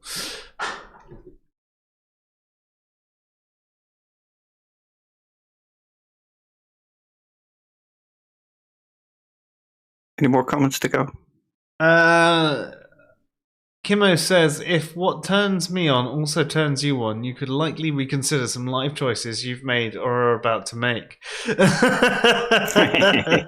Yes, my wife might be disappointed, but, you know. Say no more, Gav. Where do you live? Because if it's somewhere warm, I'm with you. Especially if you have a pool, all right?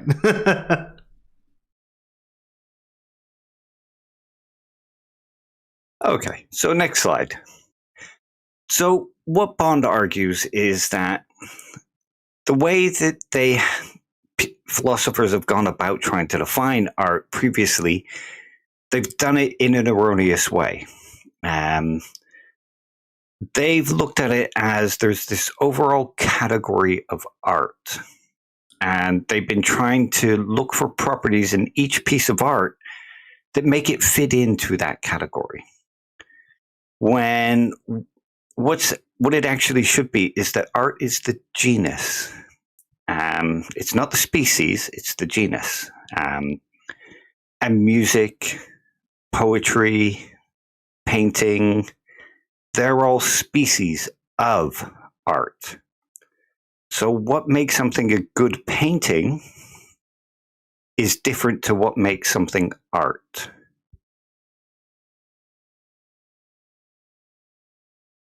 Yeah. Yeah, so what makes something art is simply that it falls into a category of a type of art. So a painting is a type of art. It might not necessarily be a good painting,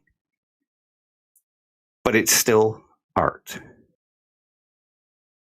Yeah, I suppose you're broadening the definition there, aren't you, of what is art to things that fit categories of art. Yeah, art is the species that all arts belong to. So interpretive dance. Finger painting. Finger painting is still painting. A form of art because it's a form of painting, and painting is a form of art. But does it fit the parameters of good art, or, as you mentioned earlier, successful art? Yeah, and I mean, if you think about art class, that's what you learn. You learn painting, drawing, sketching. If you think of dance, ballet, modern dance, all these things still fall under a form of arts. I mean, you could have a ballet performed by 6-year-olds as a recital. It might not be good, but it's still ballet art. Yeah, and ballet is art. Yes. Yeah. Yeah. So Bond gives us a bunch of categories that we can look at to see whether something falls into something that could be considered a species of art. And by separating them this way, we can sort of come up with different ways of evaluating what makes them good. So we shouldn't expect what makes a song a good song to apply to what makes a novel a good novel, because they're not the same thing. They might both be a type of art, but they're not the same type of art. But what about text on a screen? Like digital text on a screen. Would we regard that as digital art? Like right now, right? What you've got there on the screen, it's formulated. It's got a background that's supposed to look like that slightly perforated paper that would generally be used for painting. They've got some pencils there. Those pencils look like they're painted pencils, and you've got text over it. We could say that there is a certain artistic quality to what you're presenting on screen right now. Artistic or aesthetic? Yes. They're designed to be pleasing, but they're not designed to be art. So there's an aesthetic experience, but I haven't created them to be art. I've just created them to be pleasing to look at while I impart the information that's on them. So from like a company logo perspective, then, would we regard any company logo as art when generally they're as basic as this, if not as like more basic than this? I mean, you think about the BP logo, they're literally a BP that's a color on a white background. Would they be art? I would say so, because they're usually created by an artist or a designer to not only be pleasing to the eye, but to impart a specific sort of feeling. They're created to be associated with a particular, not artist, but company. I think there's a lot of things that give them the quality of being an artwork. Some are just scribbles, of course, some are just purely functional, but some are actually, you think of the Apple logo. It's created to give a particular experience, to be related to a particular company. Yeah, sure, but I mean, there's actually a picture of an apple. It's not just the letters With B a bite and taken P, out of it. Yeah. But I mean, it's like the BP logo. I remember when that was first reformatted, and it was just suddenly reformatted to a lowercase BP, and I think it was a green BP on a white background or something like that, or it might have been a blue BP on a white background. And I looked at it and went, really? And then, I mean, I was a child at the time, and my stepdad told me that it cost over £1 million to get that through, and I went, what? I could have done that. How the hell did they pay £1 million for that? How can this be regarded as artistic? And I find that with a lot of logo graphic design. Yeah, and I know they have certain things to uphold. But and I know the BP logo has changed. They've now got that sort of flower thing that goes along with it. But there was a time where it was literally just that lowercase BP in blue or green or something like that. And it was like, what? why is that worth £1 million? And it annoyed me. And the fact that that could be considered art, it still annoys me. And, okay, I'll gladly take the definition of successful art, and it's not successful art, but it's still art that cost over £1 million. They were hired to perform a specific task. They went to people that was considered the best. They weren't paying for the artwork. They were paying for the creative minds behind it.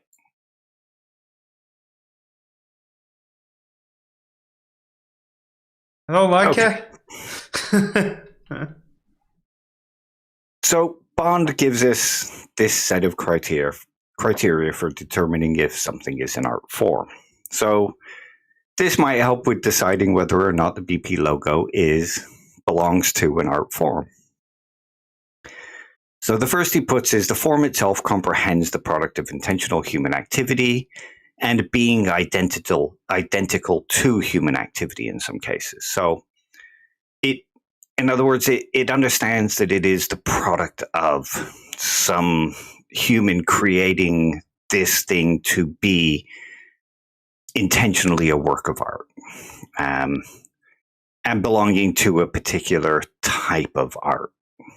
So accidental art might not fit in here because it's not the product of an intentional human activity. And when it says being identical to human activity in some cases, if you think of interpretive dance, the interpretive dance is the art form itself. The creation of it is the thing itself.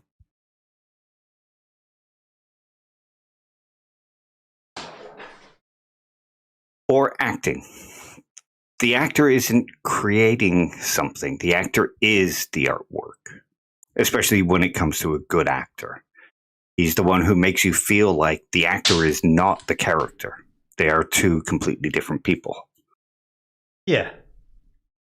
Yeah, does that make sense? Yeah. I mean, a good actor will be the character. They are two different people. Yeah, that's it. I mean, you're watching the actor by the way he looks and whatnot. But you still feel like you're taken along for the ride with what the actor is doing, and you can sense the emotions coming from the character, not the actor, that kind of thing. Okay, so products within that form are, or may be, characteristically intended to have value as objects of experience for an actual or possible audience in virtue of certain properties that they possess. So in other words, it's being created to be experienced by somebody, and created to have aesthetic value or some kind of meaning, or it's intended to have a relationship with the one who consumes the art. Yeah? Yep. The products are valuable to their users primarily, but not exclusively, as objects of experience in virtue of certain properties that they possess. So, in other words, the person who is taking them in finds them valuable, and finds them to have a certain level of experience that they enjoy and value. So, a good comedy is something created to make the person laugh. It makes the person laugh. They find it valuable for making them laugh, increasing their mood, that kind of stuff. So it has to fulfill something like that. Or somebody looking at a painting, it should be created to make somebody feel disgust, pleasure, beauty, that kind of thing.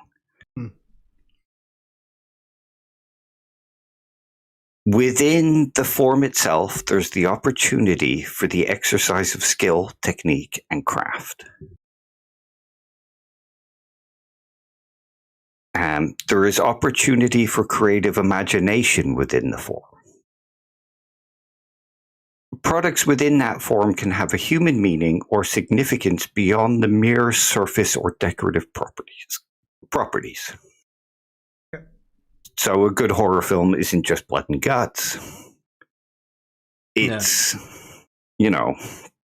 there's meaning behind it in some cases. I'd agree. I mean, we've had that discussion a number of times about the jump horrors and the gornos. Yeah, exactly. Products within taste, discrimination, and serious critical judgment can be exercised upon the products of the form. So, you can evaluate the skill that's gone into it. You can evaluate the way it looks, all that kind of stuff. So that's how we would define something as belonging to a species of art. Mm-hmm. I think I'd agree with that. There's enough there to sort of make it something that is art.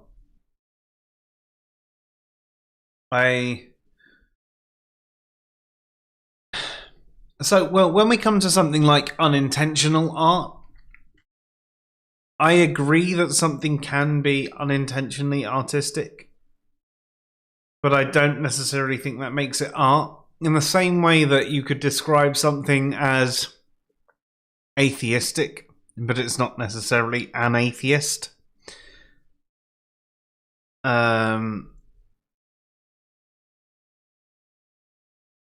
So yeah, I mean, this seems like a pretty rounded view of art, if I'm honest. And then within each species, there are certain necessary and sufficient conditions to go into what makes it, successful or good art. I mean, if you went into some form of music and they were just painting yellow on a blackboard, that wouldn't make it music. And you'd go, no, that's not music. How can you regard this as music? Yeah. And according to Bond, a species of art doesn't necessarily have to hit all these notes. It's just they get closer to being art the more of these that they hit. So if you hit all of them, it is definitely art. But if you only hit, say, half of them, then you could say it's still a kind of subspecies of art. It's just on the periphery of being art. Right, yeah. So it could be something that is regarded as not necessarily art. Think of something like maybe not fine art, but still art. Yeah. I'm still trying to think about how we can get things like, some of the really basic abstract art to actually fit the parameters of art, because I still don't think that it does. It's the product of intentional human activity. It's intended to have value. They're valuable to some of their users. Like, just because you don't enjoy abstract art doesn't necessarily mean that those who use it don't enjoy it. Yeah. There's exercise of skill, technique, and craft. There's creative imagination involved, and taste and critical judgment can be employed upon them based on Kendall Walton's categories of art. Yeah, that's fair. I still think, loosely speaking, some of the abstract art, like that one where there is literally just 2 squares on a page of different colors, contrasting colors. It's just like really? Really? But I get what you're saying. It's just one of those things that I don't think will ever sit well with me. I'm not saying all abstract art, right? I'm not saying all abstract art. I am saying there are certain pieces of abstract art that I sit there and I go, what the fuck? Which is fine, because again, like Wittgenstein and Kaut says, there is still a subjective aesthetic, non-cognitive element to art, and it might put you off. You might not enjoy it. You might not get the cognitive elements. So it won't be art to you, because you employ different taste, different critical judgment.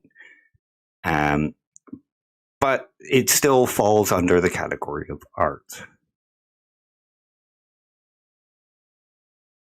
So we've actually got a few comments that have come in.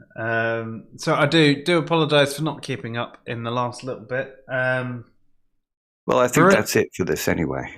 Awesome. Brilliant says advertisement is art, or advertisement is art. Surely it depends. Like, I don't think every advertisement counts as art. I think you can say that there's a certain skill to it, certain creative imagination and that kind of thing, so it could fall under a species of art. I mean, like you say, not all art is somebody reading out 5 lines from a script on the radio to say, go to Cheltenham Motors for your repairs. Not necessarily could consider that one art. No. Check out answersinreason.com. That's answers-in-reason.com. Is that art? Because that's advertisement to our website, and I don't think that was art. So there you go. Perhaps you mean good advertisement is art, and I'd probably agree with you, because good advertisement could be artistic. Kimo says, it doesn't seem sensible to evaluate the lively arts by the same standards you'd review plastic arts. And I think that's basically what you were saying earlier, Dave. Like, there are different types of art. Yeah, separated into different species of art, because different standards and tastes and critiques would apply to different kinds. Like, we talk about this with Kendall Walton's categories of art, where if you turned around to say the Mona Lisa doesn't move at 24 frames a second, so it's a terrible animation, there's a very different criticism for animation than there is for a painting. So yeah, I completely agree. Yeah, and you're right. It's a terrible animation. It's not supposed to be an animation. It's not supposed to be, yeah. That's why you can have objective judgments about the beauty of particular types of art. Even if there's still a subjective, non-cognitive element to it. Lone Wolf says, now you're asking if NFTs can be art. That whole idea of the digital fungible token is exactly what you're describing, and that the art wants you to think it is art.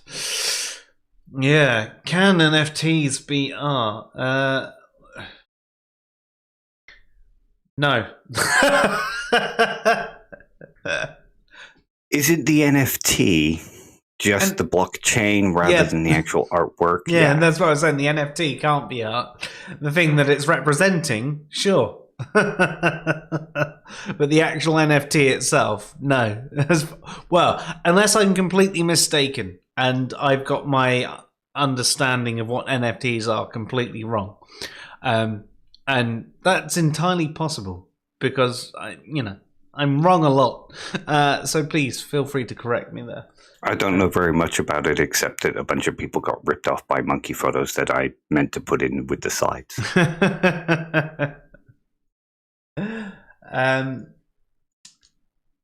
Brilliant says the NFT supplier would make you think it's art, but in reality it's just your queue number. So I think that backs up what we've just said there. The NFT itself isn't art, it's just the number that represents the art. And also says you have experience with the Far East. There are many examples in Taiwan of English letters being used as art. Look how popular the name tattoo has become over here. Yeah, and actually there are people who get tattoos of things that say things like soup because they think it means something really deep. And when they finally realize that this deep tattoo that they've got actually just means soup, it loses its power. So there's still obviously an artistic quality to the lettering and to the delivery of the tattoo. But there's also the meaning behind the tattoo. And once they realize the meaning behind the tattoo isn't what they first thought, it stops being art to them, right? So even though there's an artistic quality to the lettering, it's no longer art to the person who has had the tattoo because it was supposed to mean explanatory or intelligence or universe or, I don't know, one of those things that people get as tattoos. I don't know. I don't have any. And what it means is soup.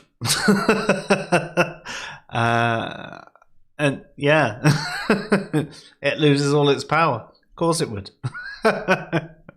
Especially if you have that just written in English, soup.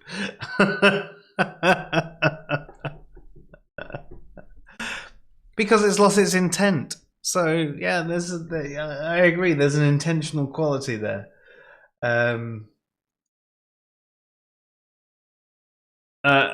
Lone Wolf says, I'm so glad I'm not the only one that suffers these kind of darn link bots. Yeah, do you know what? Tonight is the first night we've had them come on the stream. I get them in the comments. No, we YouTube. had some last week that I removed. Did we? Oh, I didn't see them last week. Does that mean I'm more sober this week than last week? That's crazy. I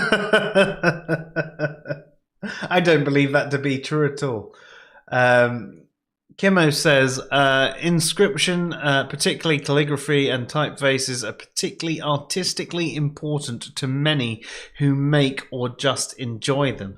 So that's sort of going along the lines of what I said before with the tattoo thing. There's a certain artistic quality to getting the tattoo. Calligraphy is something that definitely has an artistic quality, especially if done well. But there's generally the intent there.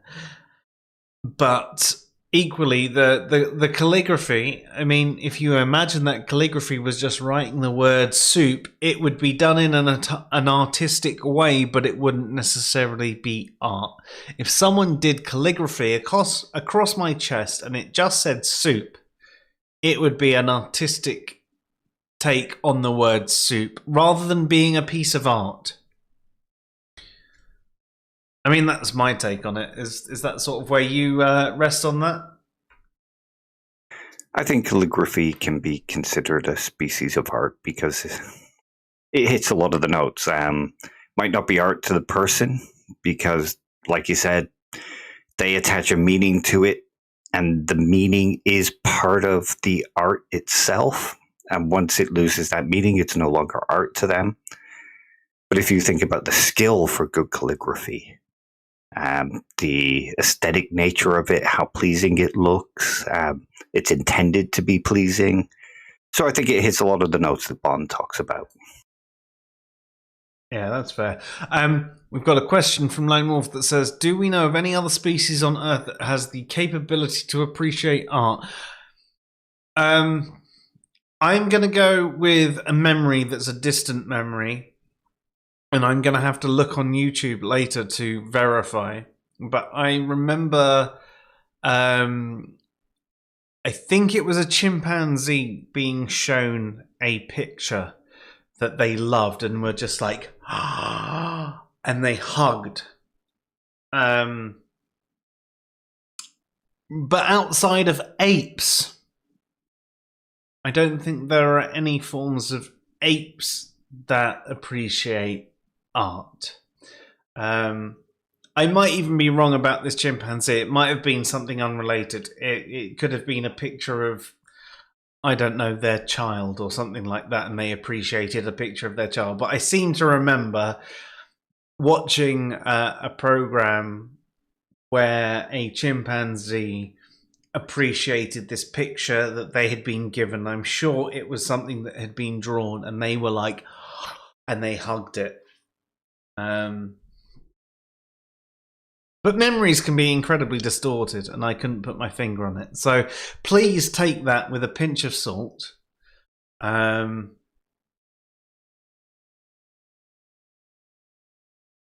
I'd love to look into that though. That particular question, you know, are there any other species that appreciate any form of art? A good one, because we obviously know that there are things like elephants appreciate death. You know, they have graveyards, they mourn their dead and things like that. There are various apes use tools and even have certain ritualistic behavior. So how many of the species out there in the world appreciate art? I'm sure there've got to be, even if it's rudimentary, some that have a level of appreciation. But I'm not well versed in the topic enough to answer that right now.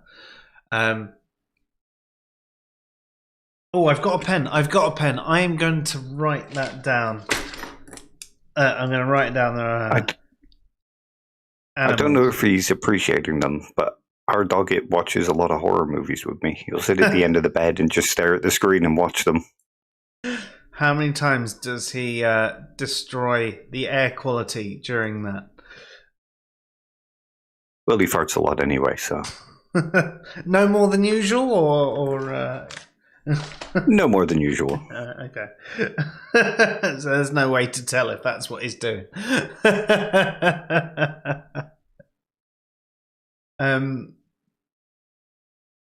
Verillion says, would animals like elephants and apes painting be classified as art? So there is... I don't know if they do it off of their own back, but obviously when they get shown how to do it in a captive environment, they learn how to do art. So would it actually be classified as art, Dave?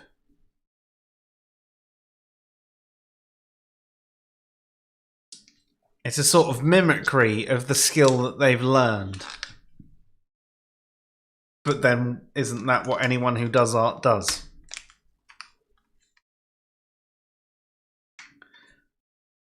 Oh, I think we've lost you. I'm asking you a question and we've lost you. Oh, you're back. Oh, I think you're gone again. Okay. So I'll say Verillion. I don't know if it would be. There is obviously the part where they're not intending it to be art because they don't understand that concept. But if they understand what they're doing, then maybe they could be regarding that as art. Kimo says it's a stretch, but there are some animals who seem to have predictable responses to varying types of music. And that's very much true. Right, there are lots of animals. In fact, if any of you are friends with me on Facebook, there's an owl that I shared the other day. Now, Mexicans tend to view owls as witches, and they were trying to scare this owl away with music. And this owl, whilst they were singing at it, started boogieing like this and really got into the groove, doing all the head movements that owls can do because their heads are fucking weird. So yeah, from that perspective, it was great to see. Oh, you love splatter art, do you, Lone Wolf? I think it depends. I think I'm particular about the sort of stuff I see that is splatter art. I think some of it is an excuse to just splatter paint everywhere. And some of it is fucking cool. To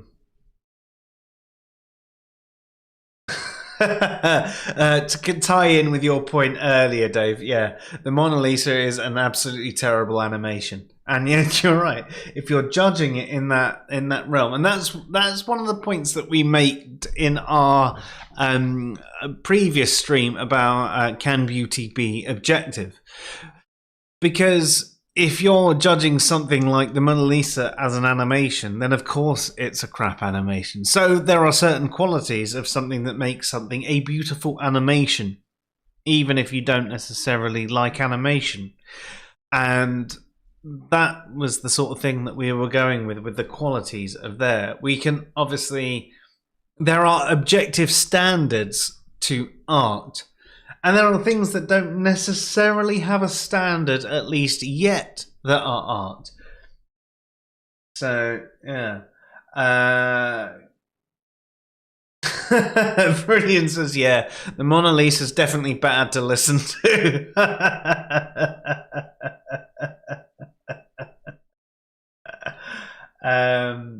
And Kimo says, yeah, it doesn't play properly on a turntable. Brilliant. There's a load of comments coming through there, and to be honest, yeah, you're right, Lone Wolf. He did freeze mid-screen share. I mean, Dave, come on, sort it out. Are you back yet? No.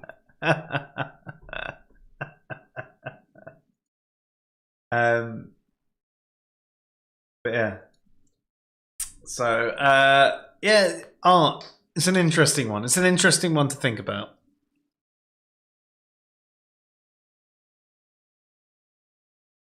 Yeah, I to be honest, I know a lot of people wouldn't be interested in this, but it's the kind of stuff that really interests me. Mm. I think it's kind of fascinating because it also gives insight into very... Oh, Dave. You'll find me back and you'll die again. So the thing is... Are you back yet, Dave? No. I don't know what's happened to your connection tonight. No, I don't. I'd like to say hello to Godless Granny. Great to see you. I hope you're doing well. Looking forward to you seeing the responses to some of the questions for atheists.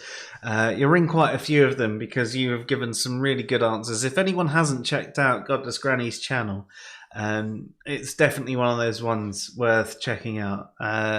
Very different perspective from a lot of the online atheists that I see. Different from mine as well. Very different from mine. Because we come from very different worlds, but still one that's very well thought out and worth checking out. So yeah, props to you, Godless Granny. Lone Wolf says art and religion tie together historically speaking. Yeah, I'd say that. I mean, I'd say historically speaking, things tie together quite religiously. I mean, there is a lot about the past that sort of ties together. If you look at history, you've got all of the art and the religion and all the culture and everything like that. It all tells a story about the past. That is one of the things about history that's kind of interesting. I mean, at school, I hated history because I could never remember the dates. I loved the stories, couldn't remember the dates. But there is still all of that is absolutely great. So yeah, I think there's a lot that we can learn from history, and there's a lot that we can learn from religion as well, and there's a lot that we can learn from art, and you tie them all together. And yeah, no, I'm with you there. There is that tie. And Kimmo says, nowadays, people's aesthetic preferences get correlated. I suppose that's supposed to say correlated into views about racism and homophobia. You can't date or like who you like. That's a really interesting take. I don't necessarily think that your aesthetic preferences necessarily have to.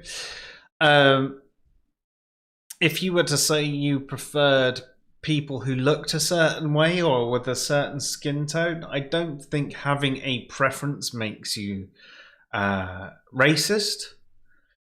I think if you were to say things like certain of a skin tone are crap because they're of that skin tone, that would make you racist. A preference doesn't make you racist. I prefer fillet steak over lamb. That doesn't mean I hate lamb. And within your sexual preferences, you can't control those. That doesn't make you racist, right? It's just if you hate someone because of their color, and that's what bigotry is. It's hate based on those certain things. So no, I don't think your aesthetic preferences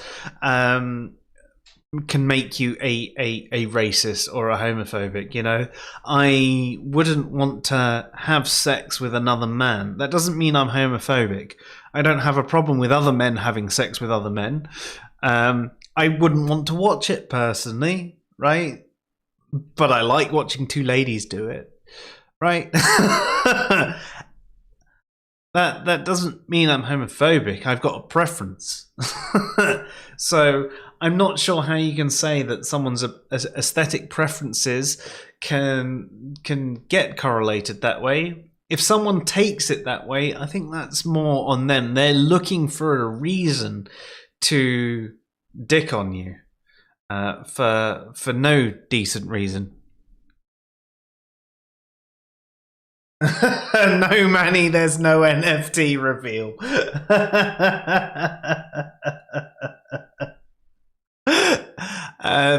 Should there be, though? I mean, could we make money out of this? Because, right now we lose money. So if we could do an NFT reveal and, it would pay the server costs, maybe that's what we should do. The way to make money off NFTs is to have the server, put the blockchains, get it all set up, get people to fund it, and then switch the server off and run away with the money.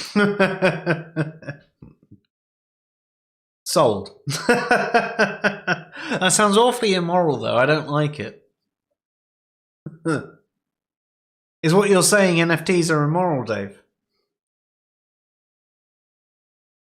They're vaporware.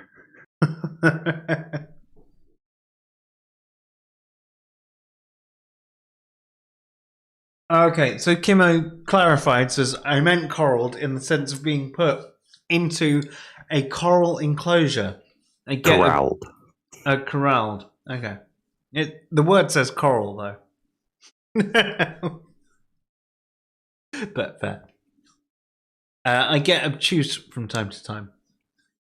Yes, well, there's nothing wrong with being a bit obtuse, as long as you don't become oblong.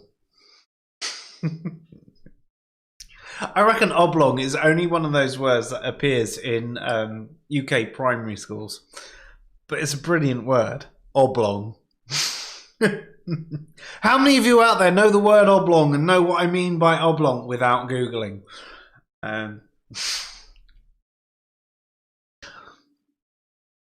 Lone Wolf reckons NFTs are amoral. Not unmoral or non-moral, they're amoral. Well, they're just objects. It's how they're used.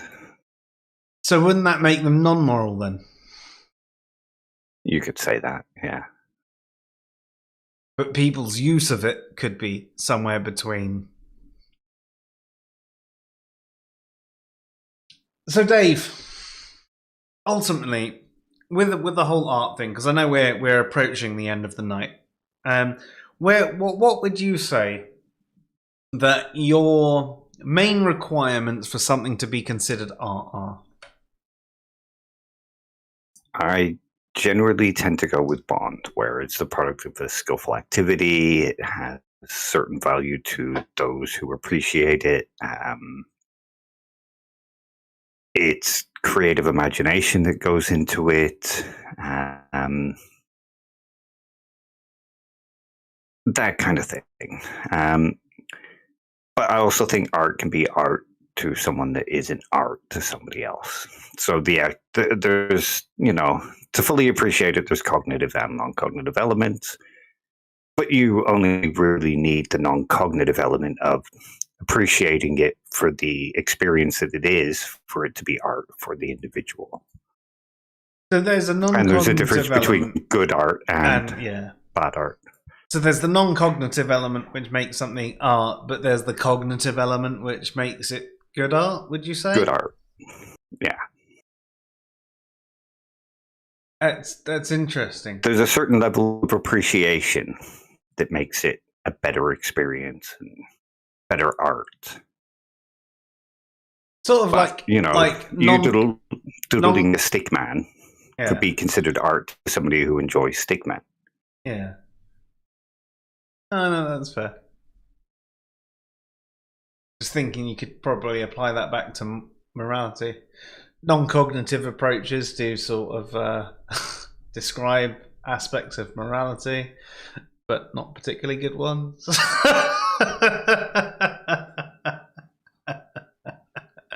I'm being a dick, of course, but that's because I am.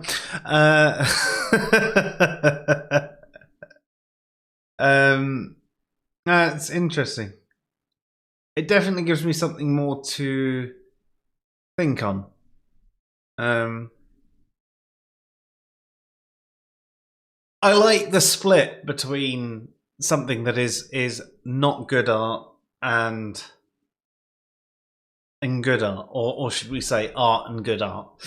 The minimum requirement for something to be art and things that is successful art, and we're not regarding successful art in something that is sold for a lot of money, because yes, it's successful as a product, but it's not necessarily successful as art, because a product, you could say a pair of trainers that fall apart within 2 weeks that sold for a lot of money was a successful product, but isn't successful as a pair of trainers, because trainers are supposed to last more than a couple of weeks. And it's the same sort of thing with art. It could be successful as a product, it's sold for a lot of money, but it's not successful in the realms of art. It doesn't evoke all the qualities of what something that is good art is. Yeah, it's sold for a lot of money, but so what?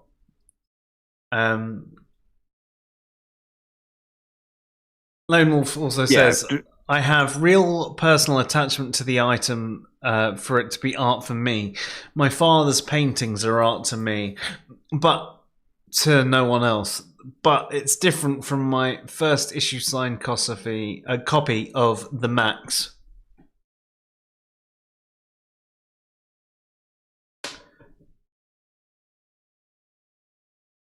I consider Viz to be art, but not a lot of people do. The magazine? Yeah, the the comic.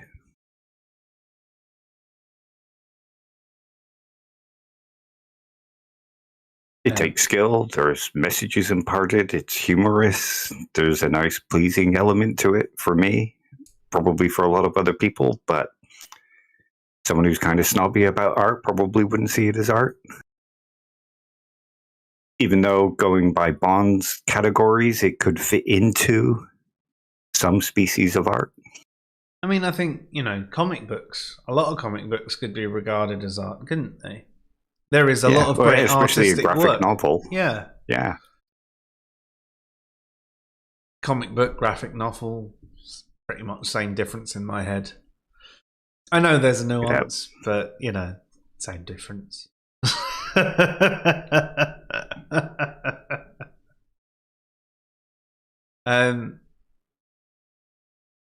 So yeah, it's interesting to find this line. So art is more generalistic. As you said earlier, it's more the genus. And then there's species of art. And then of the species, there's good and bad, basically, of the species, of each species. And that's the way we should view art. We should think of art in that more generalistic thing. Like, all of this is art. And what? What does that really mean? Cool. All of it's art. Let's not argue about it being art.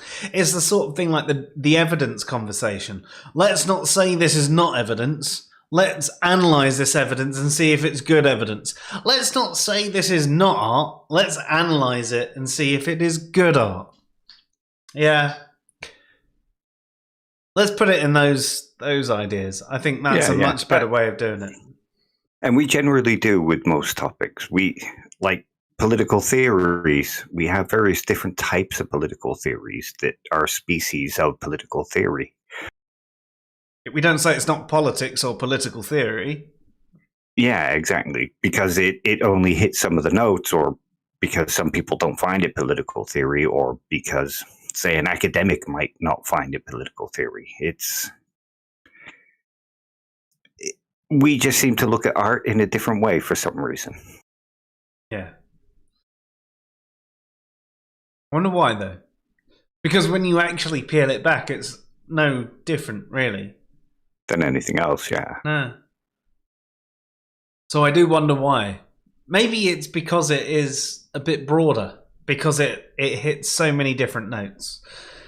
Because you have, visual and audible, and when you get into the visual, you get the still, you get the real life, and you get the abstract, and you get the animated, and it's so separated from one to another. And you take something like abstract art, and then you get sort of like animated real life, and and yeah. I mean, think of animation. We don't say something isn't animation because it doesn't fit the standards of Disney. No. We have anime, which is a very different style, but we still consider it animation because there are certain necessary and sufficient conditions that make it animation. And then we judge each one. We don't judge anime according to The Simpsons or Family Guy or Snow White. We judge anime according to other types of anime and the skill of other anime creators. And the same with Disney. We judge Aladdin 2 according to Aladdin. Yeah. Not according to Family Guy or The Simpsons. Let's not talk about Aladdin 2. I never watched it. Oh, really? Yeah, I stopped at 1 because Dan Castellaneta as the genie just didn't sound right. No, but then on the third one, it reverted back to Robin Williams. Oh, I didn't know that. Yeah. So, they realised how bad it didn't work in the second one, and they went, no, we need you back in the third one. So, no, you were right. It really didn't work as him in the second one. That was a very good guess on your part.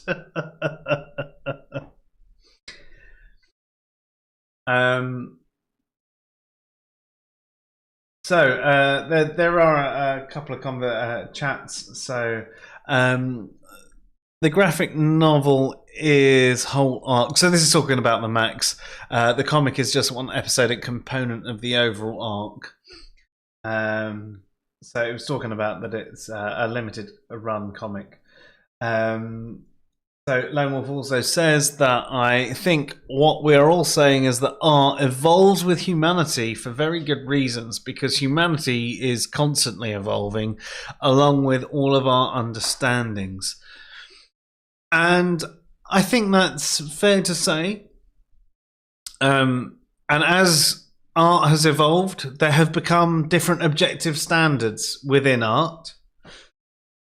You know, like we're saying, with still life and with animation and so on and so forth, there are still different forms of art. And in the future, there may be other types of art that crop up that we realize are art that we, you know, will blow our minds of if we were to think about them today. And just because something is something that we humans have created doesn't mean that there isn't any objectivity to it.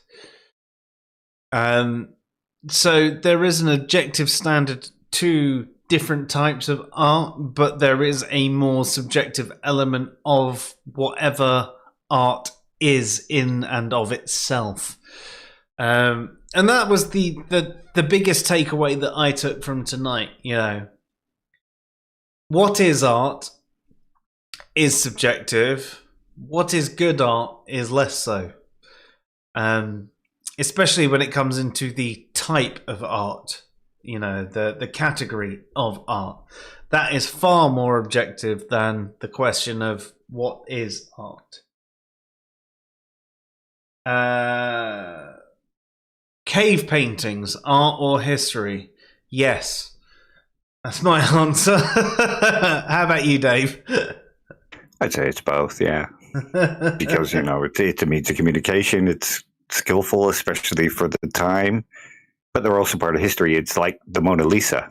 It's art, but it's part of history. Yeah, most definitely. Lone Wolf also says that VR art is coming, so is AR art, so virtual reality and augmented reality art.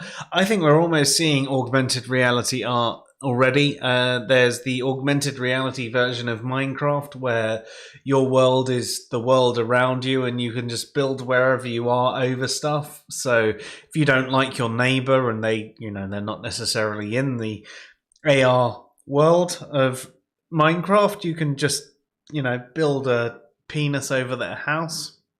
And anyone that plays Minecraft can see that. So yeah, there is a certain level of AR art already happening. VR art, yeah, I can imagine that's definitely incoming. I mean, you could argue some of the games. I mean, you think about the game Super Hot. You could argue that that's very artistic in itself anyway. Especially in its VR format. But even in its 2D format, it's quite artistic. I mean, it's very basic graphically, but there's more to it than just the graphics. So, yeah, no, I'm definitely with you there. Manny says, did you already talk about AI making art? No, we haven't addressed AI making art. And I think that would probably send the stream far too long anyway, Manny, because we've almost been going for 3 hours. And I have work tomorrow. I will say that it definitely would make a future discussion. I don't know about you, Dave. Yeah, that's what I posted in the chat. Oh, I mean, right. according to Bond, it wouldn't fit the parameters of art, but maybe those parameters need to be expanded upon with the event of AI art. Yeah. It might be a necessary addition. I mean, that's what we're talking about in the future. As we've evolved as a species, art has evolved, and our understanding of art has evolved, and our parameters of art has evolved. So maybe one day VR or AI art would be regarded as art. Lone Wolf, no, that's not what I have been doing with Minecraft AR. It's what I've considered doing with Minecraft AR, but I hate Minecraft that much that I refuse to do it. But it's what I've decided that if I could ever be bothered to do it, that's the sort of thing I would do, because I'm a bit of a prick. And there you go. Awesome. Dave, is there anything you want to leave us tonight before we sign off? No, it was a fun stream. Thank you to everyone who joined in and joined the chat and listened to me blabber on for a while. Hopefully it was at least reasonably interesting. Well, I definitely learned something and definitely considered things from a different angle. I will now talk about that particular, logo that happens to be someone's new work logo that may or may not be the company I work for, that they say should be regarded as art. I'll go, yeah, it's art. It's just shit. I'm